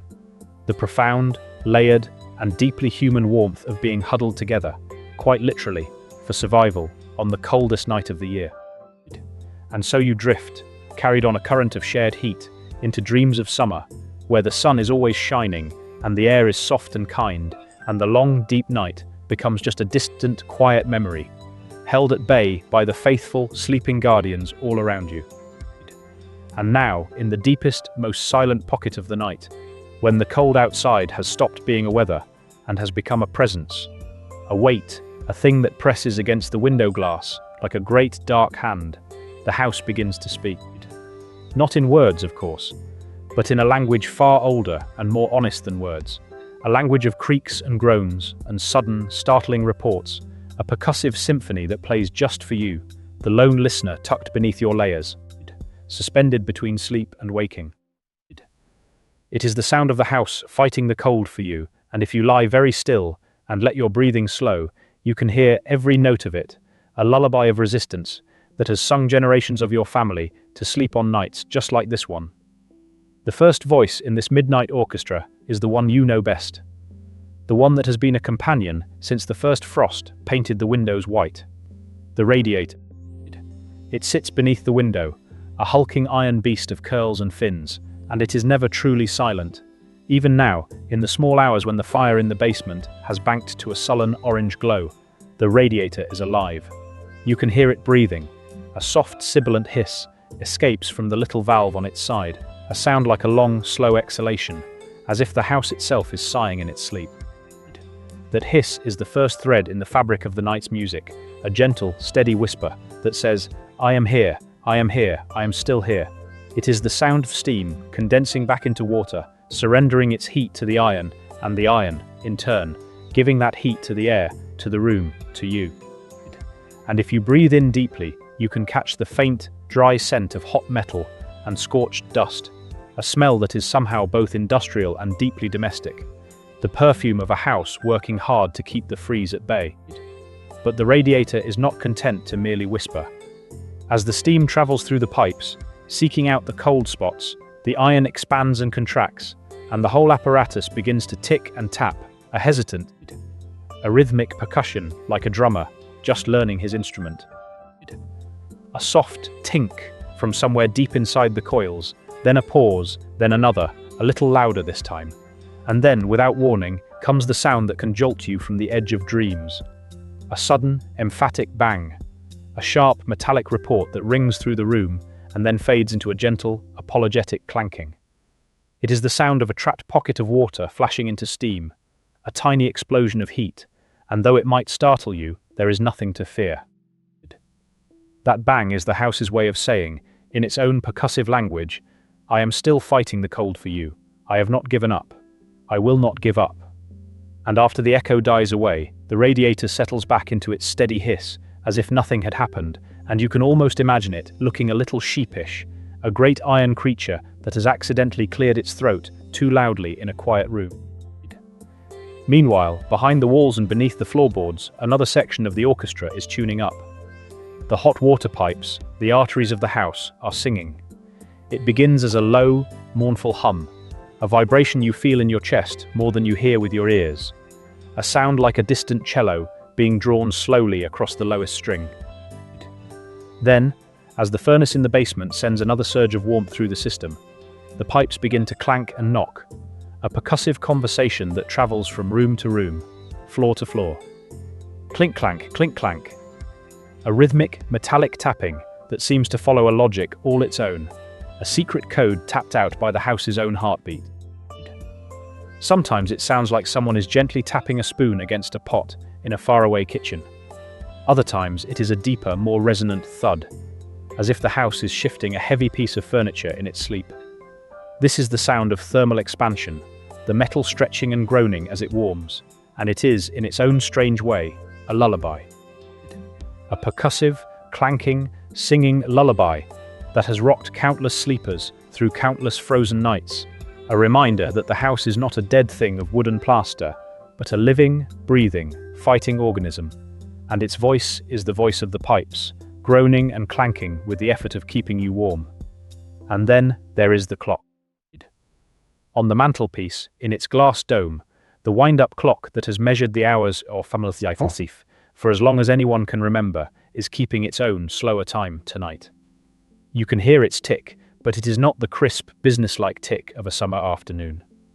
The cold has crept into its mechanism, thickening the oil on its gears, and each second now stretches out just a little longer than it should. Tick, a pause that feels like a held breath. Tock. The sound is softer, more hesitant, as if the clock itself is growing drowsy, its pendulum swinging through honey instead of air. Each tick is a tiny crystalline moment, a delicate chime of time itself slowing down, and as you listen, the hours until dawn seem to stretch into a frozen eternity, a vast, quiet ocean of darkness, where seconds are no longer seconds but small, perfect, suspended jewels. You might find yourself counting them, not to mark the passage of time, but to savor the space between each one, the profound, velvety silence that wraps around the tick like a blanket. The clock is not hurrying you toward morning. It is keeping you company in the long, deep night, its slower rhythm, a gentle reminder that there is nowhere to be, nothing to do, but lie here and listen to the house's symphony. Outside, of course, the wind is the great, constant bass note beneath it all. It howls around the eaves and rattles the window frames, a sound that is vast and lonely and ancient, the voice of the cold itself. But here, inside, that howl is transformed. It becomes a soft, muffled moan, a distant roar that rises and falls like the breathing of some enormous sleeping animal. The wind is the reminder of what the house is up against, the reason for all this clanking and hissing and ticking. It is the antagonist in this nighttime drama, but it is also, in a strange way, a comfort. Because every gust that makes the window glass shiver is a gust that does not reach you. Every icy blast that rattles the shutters is a battle the house is winning, and the sound of the wind outside only makes the sounds inside feel more intimate, more protective, more like a whispered secret shared between you and the walls that shelter you. Now, if you listen very, very carefully, beneath the radiator's hiss and the pipes clanking and the clock's slow tick and the wind's distant howl, there is another sound, one so quiet you might mistake it for the settling of your own thoughts. It is the faint, dry rustling of the wallpaper. On the coldest night of the year, the paste that holds the paper to the plaster begins to freeze, losing its grip, and the wallpaper itself starts to crackle and peel, ever so slightly. It is a sound like the turning of a very old, very brittle page in a book, or the whisper of a silk dress being drawn slowly across a wooden floor. In the dark, you cannot see it happening, but you can hear it. A delicate, intermittent crick-crackle, a soft, secretive sound that seems to come from just beside your head, or from the corner of the room, or from behind the heavy wardrobe.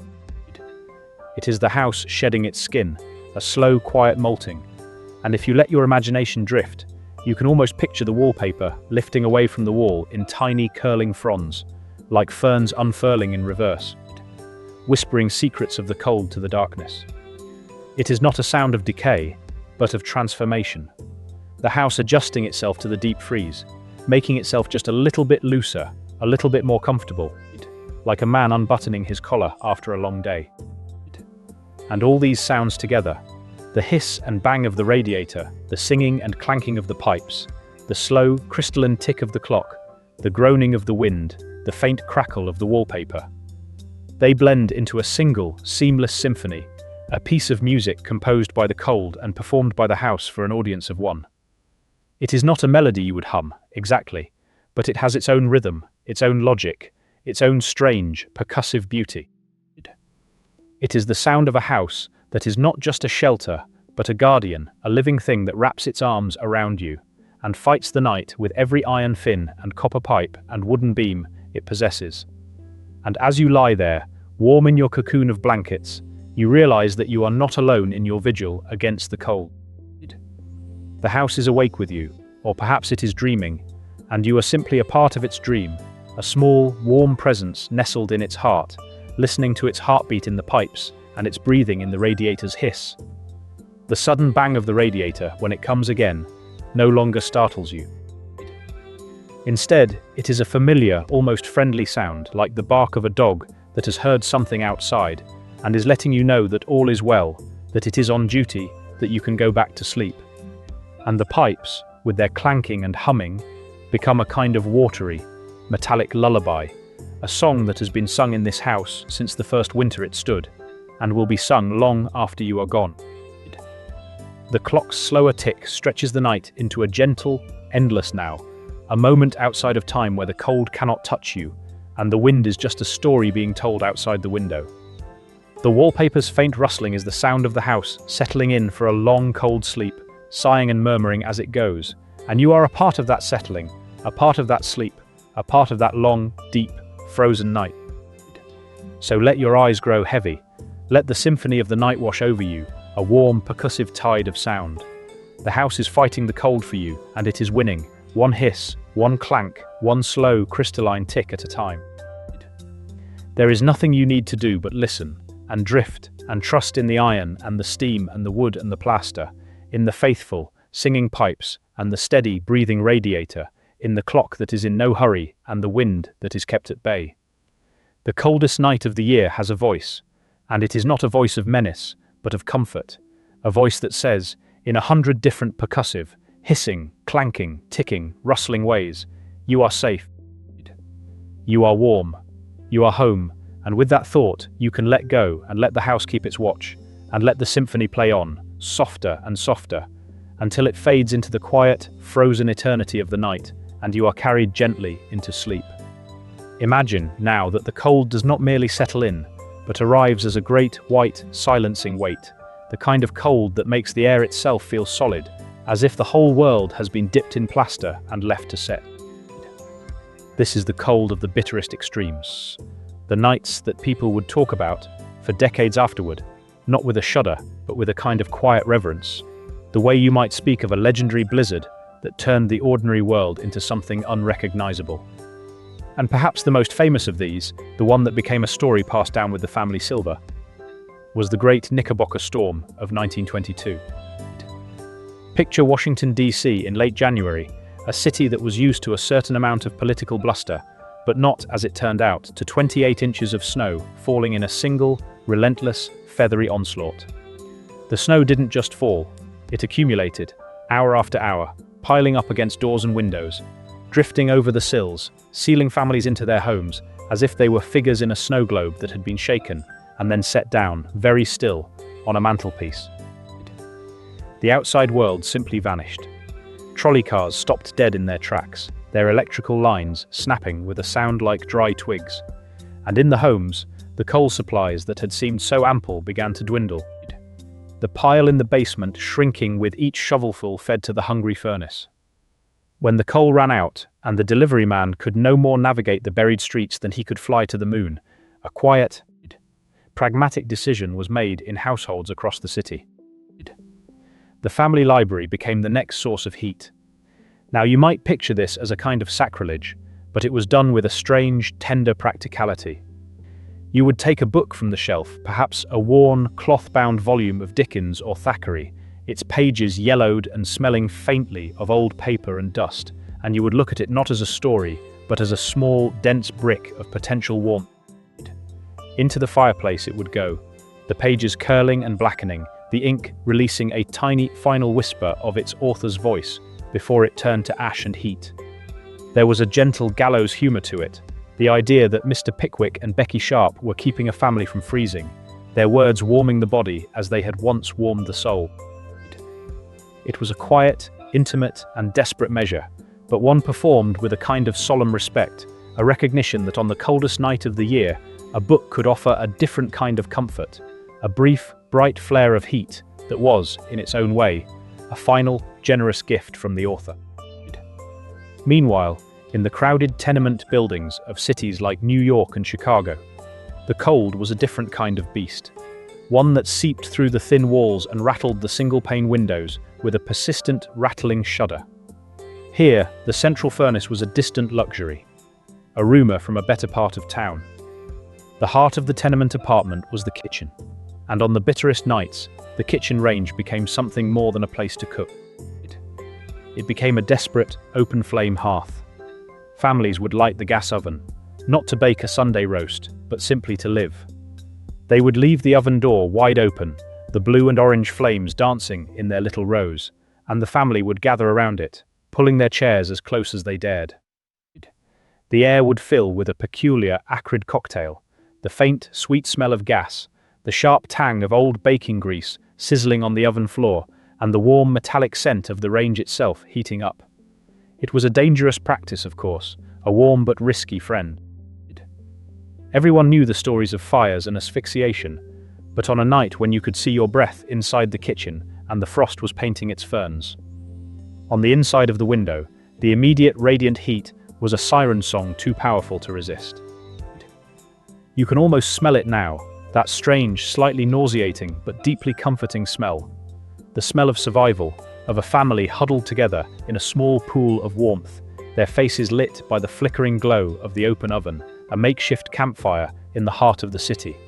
And yet, in a curious twist of the era's thinking, there were those who voluntarily sought out the cold, who believed that the path to robust health lay not in huddling by the oven, but in embracing the freeze.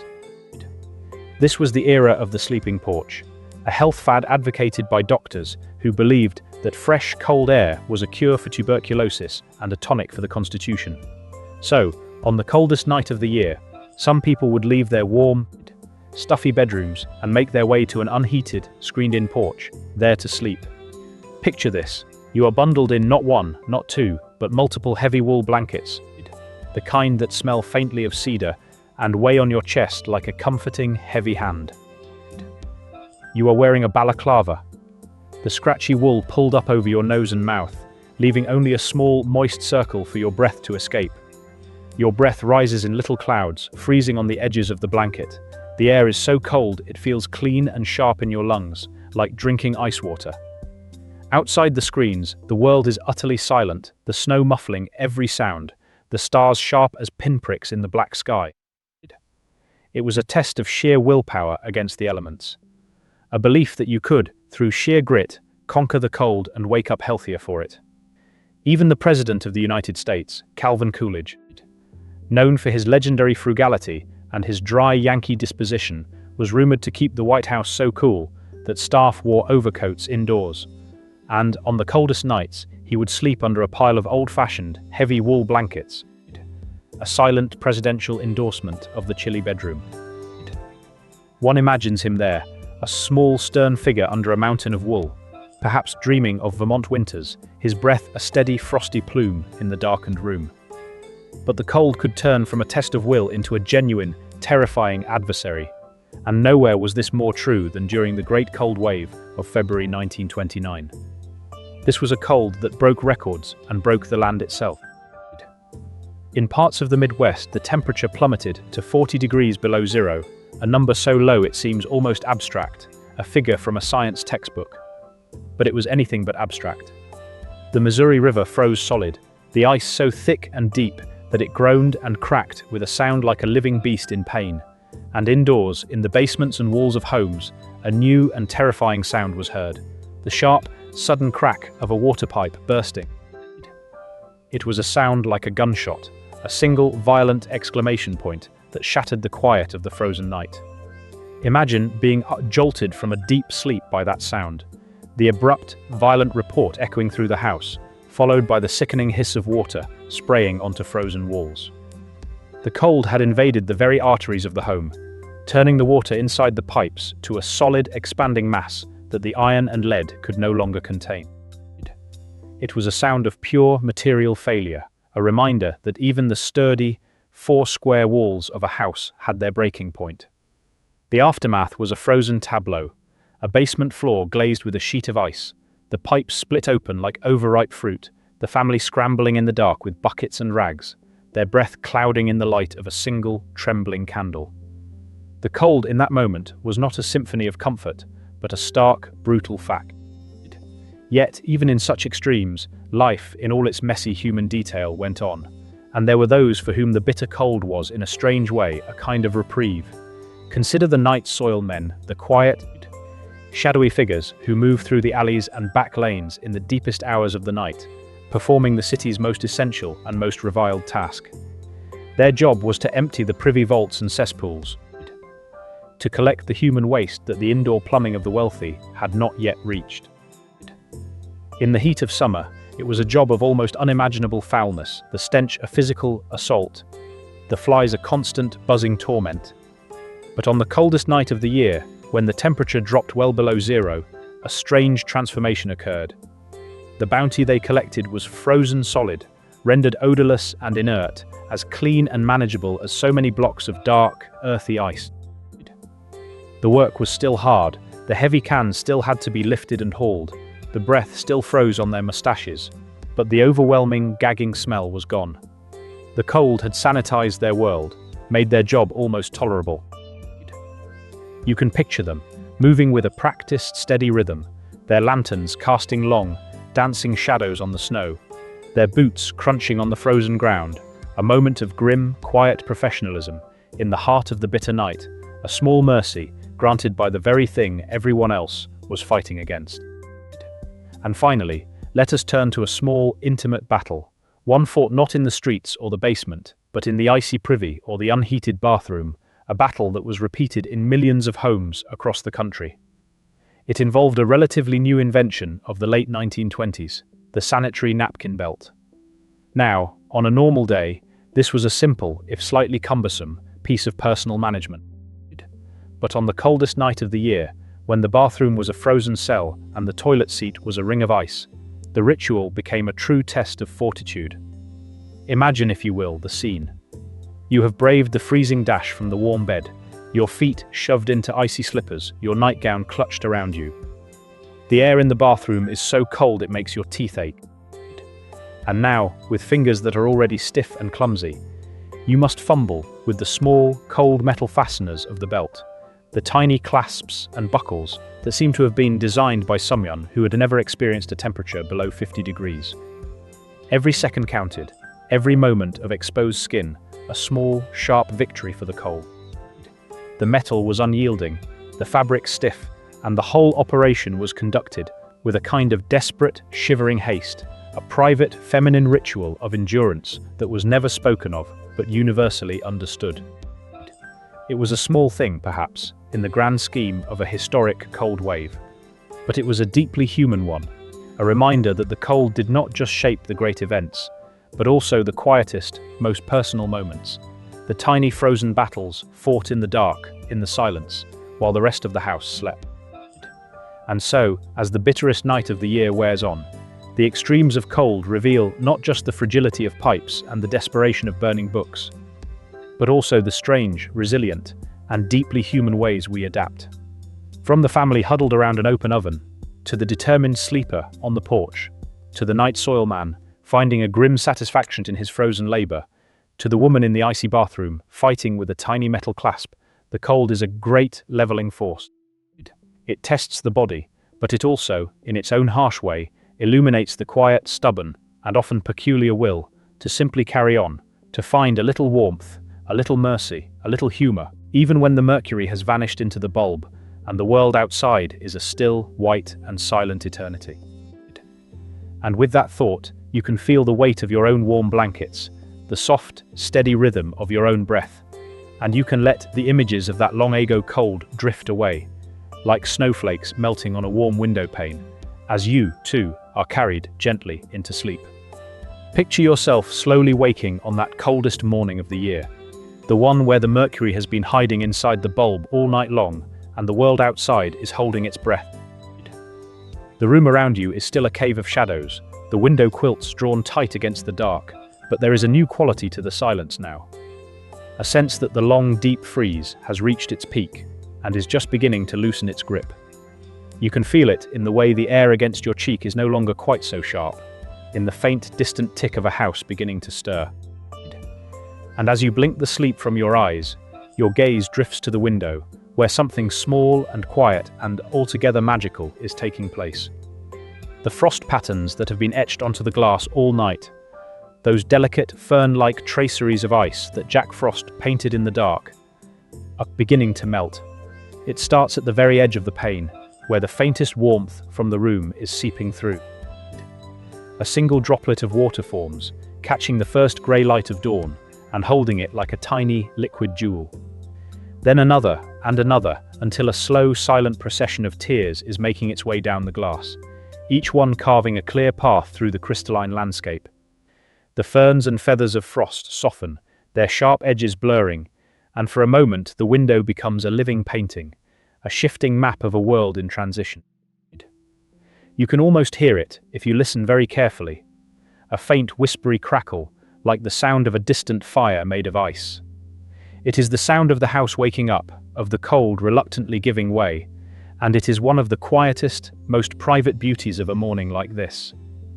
Now, as you push back the heavy layers of blankets and brave the chill of the bedroom floor, your first real encounter with the day's cold is waiting for you on the washstand. The porcelain pitcher, which you filled with water from the kitchen pump the night before, sits there in the dim light, and its surface is not wet but strangely matte, as if it has been dusted with something finer than flour. Leaning closer, you see that the water inside has grown a thin, transparent skin of ice across its top. It is not a thick, cloudy sheet, but a delicate, almost invisible membrane, like the film on a bowl of cooling custard, only cold, impossibly cold. You reach out a finger, and the ice gives way with a faint, musical crackle, shattering into a dozen tiny floating rafts that clink softly against the porcelain. The sound is so small and so perfect that it makes you pause, just for a second, before you cup your hands and splash that bracing, icy water onto your face.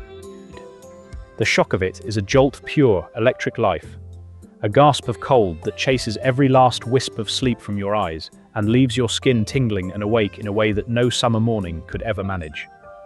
It is, in its own strange way, a kind of heroism, this small, daily act of courage, and it sets the tone for everything that follows.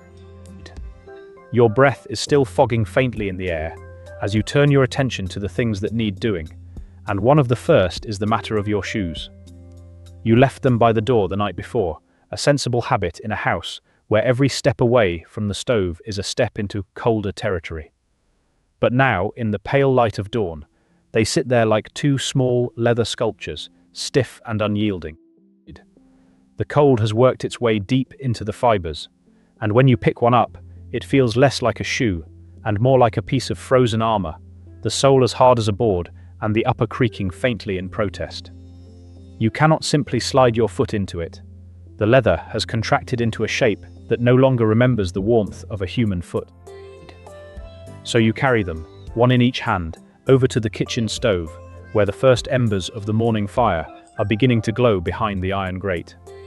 You set them down on the hearth, not too close, just near enough that the gentle, radiating warmth can begin its slow work. And as you wait, you can almost feel the leather softening, the molecules of cold being coaxed out one by one, until at last the shoes are pliable enough to accept your feet. Even then, stepping into them is like sliding into two small leather iceboxes that have only just begun to thaw. A sensation that is equal parts discomfort and quiet triumph. But within a few minutes, your own body heat completes the job, and the shoes become yours again, molded to the shape of you, ready to carry you out into the frozen world. And that frozen world, when you finally open the front door, is a tableau of wonders. The first thing you notice, because it is impossible to miss, is the milk. The glass bottles stand on the doorstep where the milkman left them in the deep, dark hours before dawn, and they have been transformed. The cold has been so thorough, so complete, that the milk inside has frozen solid, and in doing so, it has performed a small, quiet miracle. The cream, being lighter and more expansive in its frozen state, has been pushed upward, rising through the narrow neck of the bottle and lifting the cardboard cap as if on a tiny white pedestal. There it stands, a perfect frozen cylinder of cream, a miniature ice sculpture that catches the first rays of the sun and glows with a soft, pearlescent light.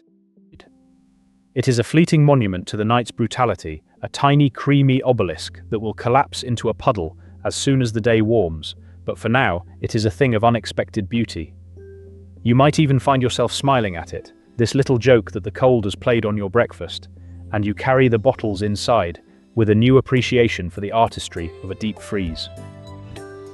Meanwhile, out on the street, the sound of the milkman's wagon is a familiar, creaking rhythm, and if you look up, you will see a sight that never fails to bring a chuckle. The milkman's horse, a sturdy, patient creature, is dressed for the weather in a manner that puts most people to shame. A thick, woolen blanket is strapped across its broad back, and sometimes, on the very coldest mornings, the milkman has been known to add a hat, a proper, floppy-brimmed affair perched between the horse's ears, giving the animal a comically dignified air. The children in the neighborhood love this, pressing their noses to frosty windows to catch a glimpse of the four-legged fashion plate as it plods along, its breath steaming out in great, billowing clouds that hang in the air like the exhaust of a tiny locomotive. Each exhale is a warm, living fog that swirls and dissipates, and the horse's steady, patient eyes seem to hold a deep, uncomplaining wisdom about the ways of cold mornings and early work. The clink of the glass bottles in the carrier, the soft crunch of the wagon wheels on the packed snow, the rhythmic jingle of the harness, all of it blends into a gentle, early morning symphony that is as much a part of the coldest day as the ice itself. And speaking of ice, this is the one day when the Iceman's job becomes, if not exactly a pleasure, then at least a task stripped of its usual urgency. On an ordinary summer morning, the Iceman is a harried figure, racing against the sun, his blocks of crystal-clear ice dripping and shrinking with every passing minute, his wagon leaving a trail of cold, wet splashes on the pavement. But on this morning, the coldest morning of the year, the Iceman moves with an almost leisurely grace. His product stays perfectly solid, the great, square blocks, as firm and dry as the moment they were cut from the frozen river or the icehouse. There is no frantic rush to deliver before the heat steals his livelihood. Instead, he can take his time, his iron tongs gripping each block with a satisfying crunch, his breath joining the horse's in a friendly cloud of vapor. He might even pause to exchange a few words with the cook, who meets him at the service entrance. Their conversation, a brief, warm exchange in a world of cold. The ice goes into the icebox with a solid, reassuring thud, and for a few hours at least, the icebox is no longer the warmest place in the kitchen. It is exactly what it was meant to be, a cold, dark vault for preserving the day's provisions. The Iceman's job, on a day like this, is almost pleasant, a reminder that even the harshest weather can offer its own small mercies. Back inside, the kitchen is beginning to fill with the smell of coffee and the sound of the stove's gentle roar, and the frost on the window panes is now melting in earnest. The clear rivulets have joined into larger streams, and the last of the ice ferns are sliding down the glass in slow, graceful collapse. The world outside, which only an hour ago was a still, white and silent eternity, is now revealing its familiar shapes. The bare branches of the elm tree, the snow-capped roof of the neighbor's porch, the distant spire of the church. The light is stronger now, a pale, wintry gold that makes the snow glitter like a field of crushed diamonds. And as you stand there, your hands wrapped around a warm cup, your feet finally thawed inside your once-frozen shoes, you can feel the house settling into its daytime rhythm. The long night siege giving way to the ordinary, stubborn business of living. The cold is still there, of course, lurking just beyond the door, ready to bite at any exposed skin. But it has lost its dominion. The frozen cream cylinder has been brought inside and is now slowly softening in a bowl on the table, its perfect shape beginning to slump. The washstand pitcher is refilled with fresh, cold water that will not grow a skin of ice until the next deep night. The shoes, now warm and supple, are ready for the day's errands. And somewhere out on the street, the milkman's horse, still wearing its woolen coat and perhaps its jaunty hat, is clip-clopping its way back to the stable, its work done, its breath still steaming like a locomotive, but now in the full light of a new day. The Iceman, too, has finished his rounds, his wagon empty, his own breath a contented plume as he heads home to his own warm kitchen. This is what the coldest morning of the year was really like in 1920s America. Not a disaster, not a tragedy, but a quiet, frozen tableau that revealed, in its own slow, crystalline way, the small, stubborn beauties of daily life. It was a morning of tiny ice sculptures on the doorstep, of shoes that needed to be coaxed back to life, of water that had to be broken before it could wash you awake. It was a morning when the animals wore coats and the Iceman smiled, when the very air seemed to hold its breath in anticipation of the sun. And as you let your own eyes grow heavy, you can carry that image with you. The frost melting on the window, the horse's breath rising like a gentle engine, the perfect frozen cylinder of cream, standing like a tiny temporary monument to a night that has passed. The house is warm now, the blankets are soft, and the world outside is no longer a threat but a painting, a still life of cold and light, waiting for you to drift gently into sleep. The first true act of the morning, before the sun had fully committed to the day, was the stoking of the fire. Imagine you are the one to rise, the one who has drawn the short straw, or perhaps the one who secretly relishes this quiet, solitary ritual. The house is still a cave of shadows, the windows still wearing their lace of frost, but the kitchen range is not entirely dead. It breathes. A faint orange pulse glows beneath the ash, a sleeping dragon's eyelid. You take the poker, its handle worn smooth by 1,000 such mornings, and you gently, almost tenderly, stir the embers. They crumble and flare, sending up a tiny constellation of sparks that vanish into the flue. You add a few small sticks of kindling, the dry pine snapping and catching with a cheerful, crackling eagerness. And then you lay on a few lumps of coal, their black, glassy surfaces, soon blushing with a deep, internal red. The fire, which had been dreaming, wakes up. It stretches, it yawns, it begins to hum its low, steady song, and the kitchen, which had been holding its breath, exhales a long, slow sigh of warmth. And it is in that very moment, as the chill begins its retreat, that you notice the smell. It is not just the smell of coal smoke, that familiar, acrid blanket, but something else, something that seems to have a life of its own. It is the smell of fresh bread, a warm, living thing in the cold kitchen. The dough, which you had left to rise on the back of the stove the night before, a pale, puffy mound, nestled in its greased bowl and covered with a clean tea towel, has been transformed. Sometime in the deep, frozen hours, when the house was groaning and the wind was howling, it was slipped into the oven. Now it is done. The loaves sit on the counter, their crusts a deep, burnished brown, their tops split in that perfectly imperfect way that promises a tender, airy crumb within. The yeasty promise that had hung in the air all night, a whisper of hope, has now become a full-throated golden declaration. It is the smell of comfort made solid, the smell of a day that, despite the bitter cold pressing against every window pane, has begun with a small, profound victory. You can almost taste it just by breathing, a warm, nutty sweetness that coats the back of your throat and makes your stomach give a quiet, appreciative murmur. Now, a breakfast of fresh bread is a gift, but it is a gift that requires a little negotiation. For on the coldest night of the year, the butter is not a spread, it is a sculpture. It sits on its dish, a pale, unyielding rectangle, as hard and smooth as polished ivory. The butter knife, if you were to try to use it in the usual way, would simply skate across the surface, leaving a faint, greasy trail but no actual butter on the bread. So, you must shave it. Picture the motion. You hold the knife at a slight angle, and with a careful, drawing stroke, you peel away a thin, golden curl. It is a tiny, delicate work of art, a translucent ribbon that holds the shape of the blade. You lay it on the warm toast, and for a moment it just sits there, a rigid little scroll, defiant. But then, the heat of the bread begins its gentle work. The curl softens, it glistens, and then slowly, almost imperceptibly, it melts, sinking into the porous crumb and leaving behind a glistening salty pool of pure, creamy gold. You shave another curl, and another, each one a small, satisfying act of creation, a way of coaxing sustenance from a world that has, for the night, turned everything to stone. The butter becomes a sculptural medium, and your morning toast is the gallery where these tiny, fleeting masterpieces are displayed, and then, with quiet gratitude, devoured.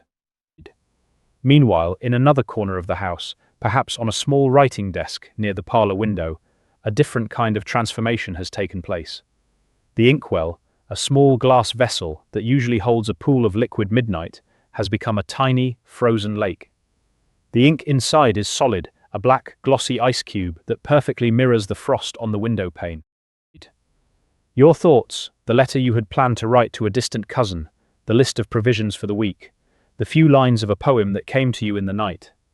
They are all trapped beneath that icy surface, literally frozen in time. You can pick up the inkwell and hold it, feeling its profound cold through your fingertips, a miniature glacier cupped in your palm. There is nothing to be done but to carry it, with a kind of solemn ceremony, to the kitchen and set it down on the warm hearth near the stove. There it will sit, a silent, patient thing, as the fire's radiant heat slowly, molecule by molecule, loosens the bonds of the cold. It will be a good hour before the first dark drop of liquid ink appears, a tiny, tentative eye blinking open on the surface. Until then, the words must wait. The morning's correspondence is postponed, not by laziness, but by the very laws of physics, and there is a strange, quiet peace in that. The world, for a little while longer, is not ready for your words, and your words are not ready for the world. They are sleeping, just as you were, waiting for the warmth to call them back to life. As the kitchen grows truly warm, the heart of the home begins to beat a little stronger, and the rest of the house slowly follows. The parlor, which had been a frozen, formal space, begins to thaw, and it is then that someone, perhaps a child with a sudden impulse, or a parent seeking a moment of normalcy, might sit down at the family piano. The lid is lifted, the keys, a little cold to the touch, are pressed, and the first hesitant notes of a morning hymn or a popular tune ring out. But the sound is not quite right. The piano is a casualty of the cold, its voice a little hoarse. The strings, you see, are made of metal, and metal, on a night like the one just past, contracts. Each string has tightened, shrunk just a fraction of a hair's breadth, pulling the note ever so slightly sharp. The result is a sound that is familiar but strange, a melody that seems to be played on an instrument that has caught a slight cold. The notes are sour, a little thin and reedy, as if the piano itself is shivering. It is a musical reminder of the freeze, a gentle off-key testimony to the power of the night. The player might frown, might tap a key again as if to scold it, but there is no real frustration. It is just another small, shared oddity of the morning, a quirk of the cold that will correct itself as the day warms and the strings relax. The piano's voice returning to its full familiar richness by noon. For now, the slightly sour notes hang in the air, a unique, fleeting soundtrack to a unique, fleeting morning. Of course, the warmth of the morning also brings with it a moment of reflection, a quiet, collective exhale of relief.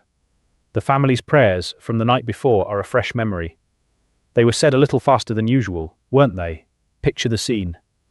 The bedroom, so cold you could see your breath, the quilts piled high on the bed like a promise of mercy. Kneeling by the bedside, the floorboards like ice even through the rag rug, was an act of sheer, shivering will. The words were murmured, a brief, chattering genuflection, the amen, coming with an unseemly haste. There was no lingering in a moment of quiet contemplation, no lengthy list of blessings counted one by one. The prayer was a sprint, not a marathon, a quick, desperate telegram to the heavens rather than a long, thoughtful letter. And you knew, with a certainty that required no theological debate, that God surely understood the urgency. The Almighty, who had crafted the very cold that was biting at your knees, would not begrudge a speedy devotion from a child seeking the shelter of a feather bed. Now, in the warm kitchen, with the smell of bread in the air and the fire crackling in the stove, you can almost smile at the memory. The night's desperate piety has given way to a morning's profound, unhurried gratitude. And what of the evidence of the night's battle? It is there, sitting by the back door, waiting to be taken out. The ash can. It is a heavy, dusty trophy, a galvanized pail, that just yesterday was empty and light. Now it is filled to the brim, with the fine, grey, powdery remains of the coal that kept you alive. It is the ghost of the fire, the spent fuel that gave its all so that you could sleep. When you lift it by its wire handle, you feel the weight of that sacrifice. A fine, silvery dust puffs up from the surface, catching the light and settling on your sleeve. Carrying it out to the ash pile is a small, solemn procession, a chore that feels less like a task and more like a ceremony of thanks. The ash is soft and weightless, yet, collectively, it is a substantial thing, a physical manifestation of the warmth that was. You tip the can, and the ash slides out in a silent grey avalanche, a cloud of fine particles rising and then drifting away on the still, cold air. You stand there for a moment, the empty can in your hand, looking back at the house. Smoke is rising from the chimney, a steady white column against the pale blue sky. The windows are no longer sheets of frost, but are clear, revealing the warm golden light within. The battle is over. The night has been won. And so, as you step back inside, closing the door on the sharp, clean cold, you are met with a wave of warmth that feels almost like an embrace. The kitchen is now fully alive. The bread is sliced. The butter is melting in its golden curls. The inkwell is beginning to show a tiny liquid eye of black, and the piano, if you listen closely, is holding a note that is just a little less sour than before. The family gathers, drawn by the smell and the warmth, their faces still creased with sleep, their bodies still remembering the deep, penetrating chill of the bedroom. There is a profound, unspoken gratitude that settles over the room, a quiet, collective acknowledgement of the simple, extraordinary fact of being warm. It is a gratitude for a home, however humble, that stood firm against the coldest night of the year.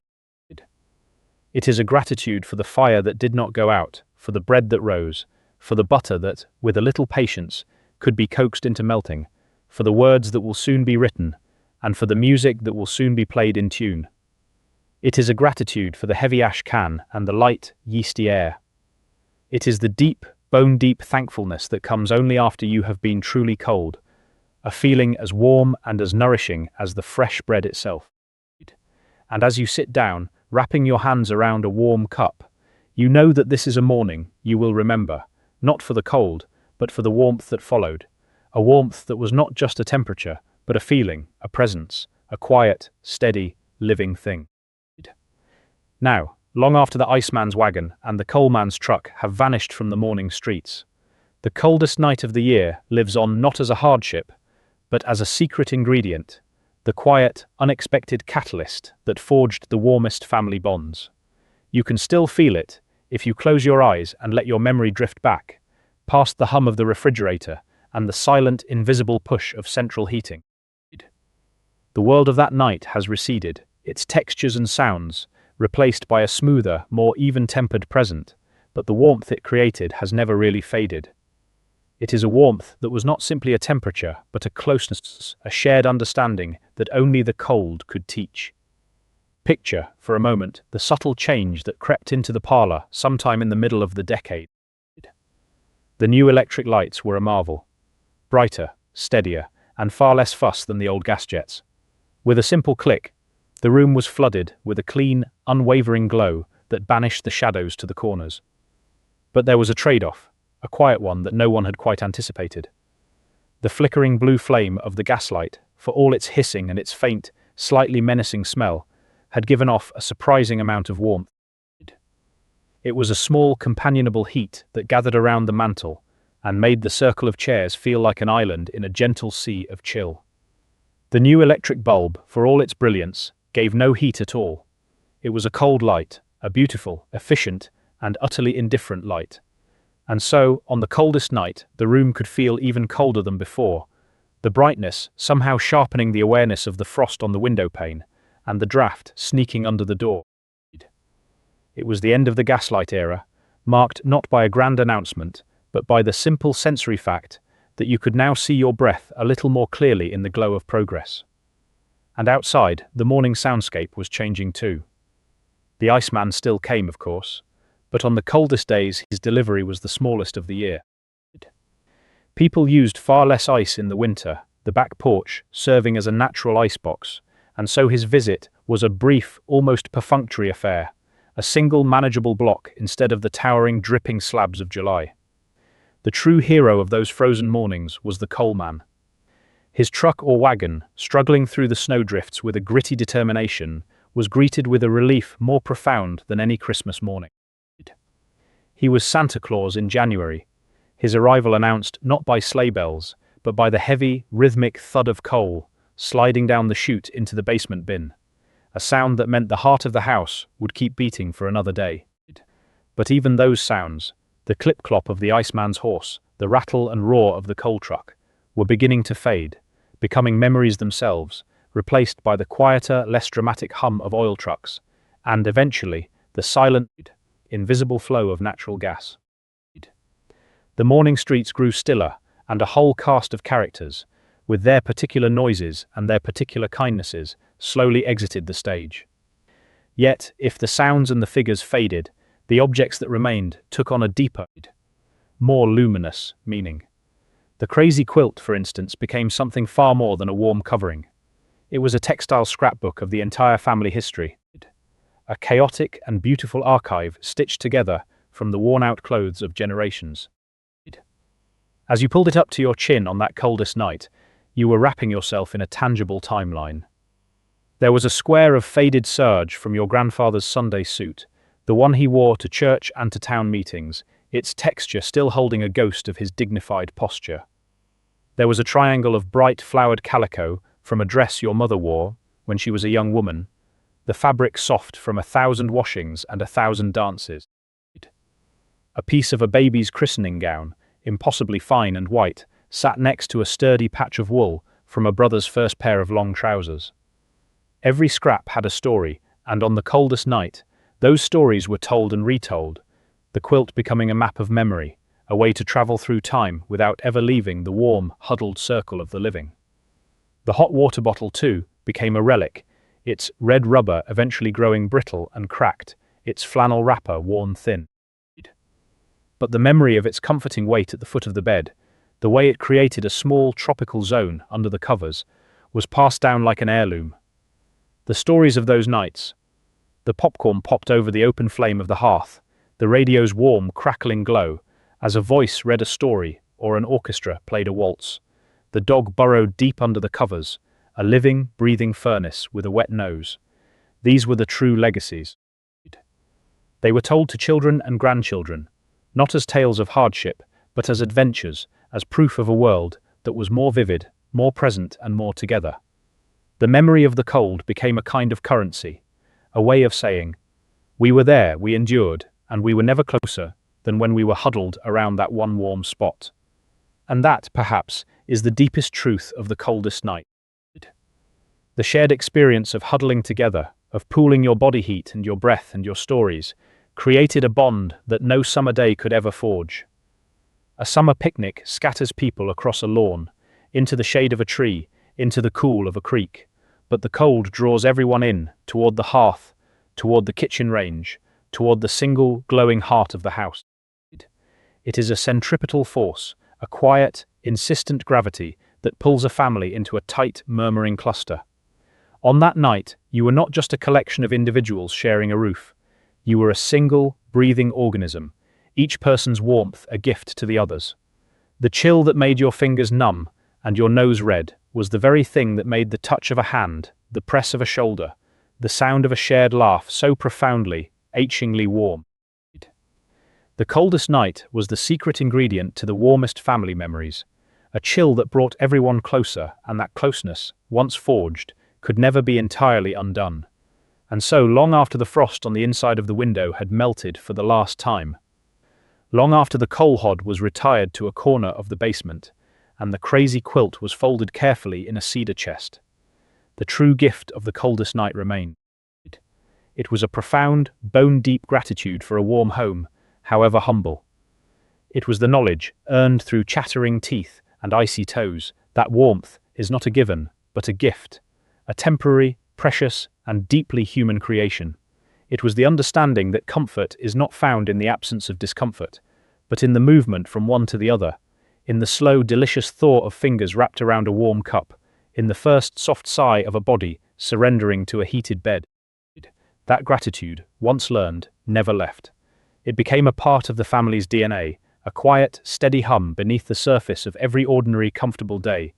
Behind all of it, the vanishing iceman, the cold electric light, the cherished quilt, the stories passed down like heirlooms, were people doing what humans have always done. They were making meaning out of the mundane, spinning warmth out of thin, frozen air, and binding themselves to one another with the simple, powerful thread of shared experience. They were not heroes in a history book. They were mothers and fathers, aunts and uncles, children and grandparents, all doing their small, essential parts to turn a house into a home, to turn a long, dark, bitterly cold night into a memory that would glow softly for 100 years. So tonight, as you settle into your warm bed with soft blankets and the quiet hum of a world that has, for the most part, tamed the cold, you might let your mind drift back to that parlor, to that circle of light and breath and whispered stories. You might feel, just for a moment, the phantom weight of a crazy quilt, the ghost of a hot water bottle at your feet, the echo of a voice reading by the fire. And you might find in that gentle, imagined chill a new kind of warmth, a gratitude for the simple, extraordinary gift of being warm and being together and being home. Close your eyes and let that warmth carry you into a deep and peaceful sleep. Good night.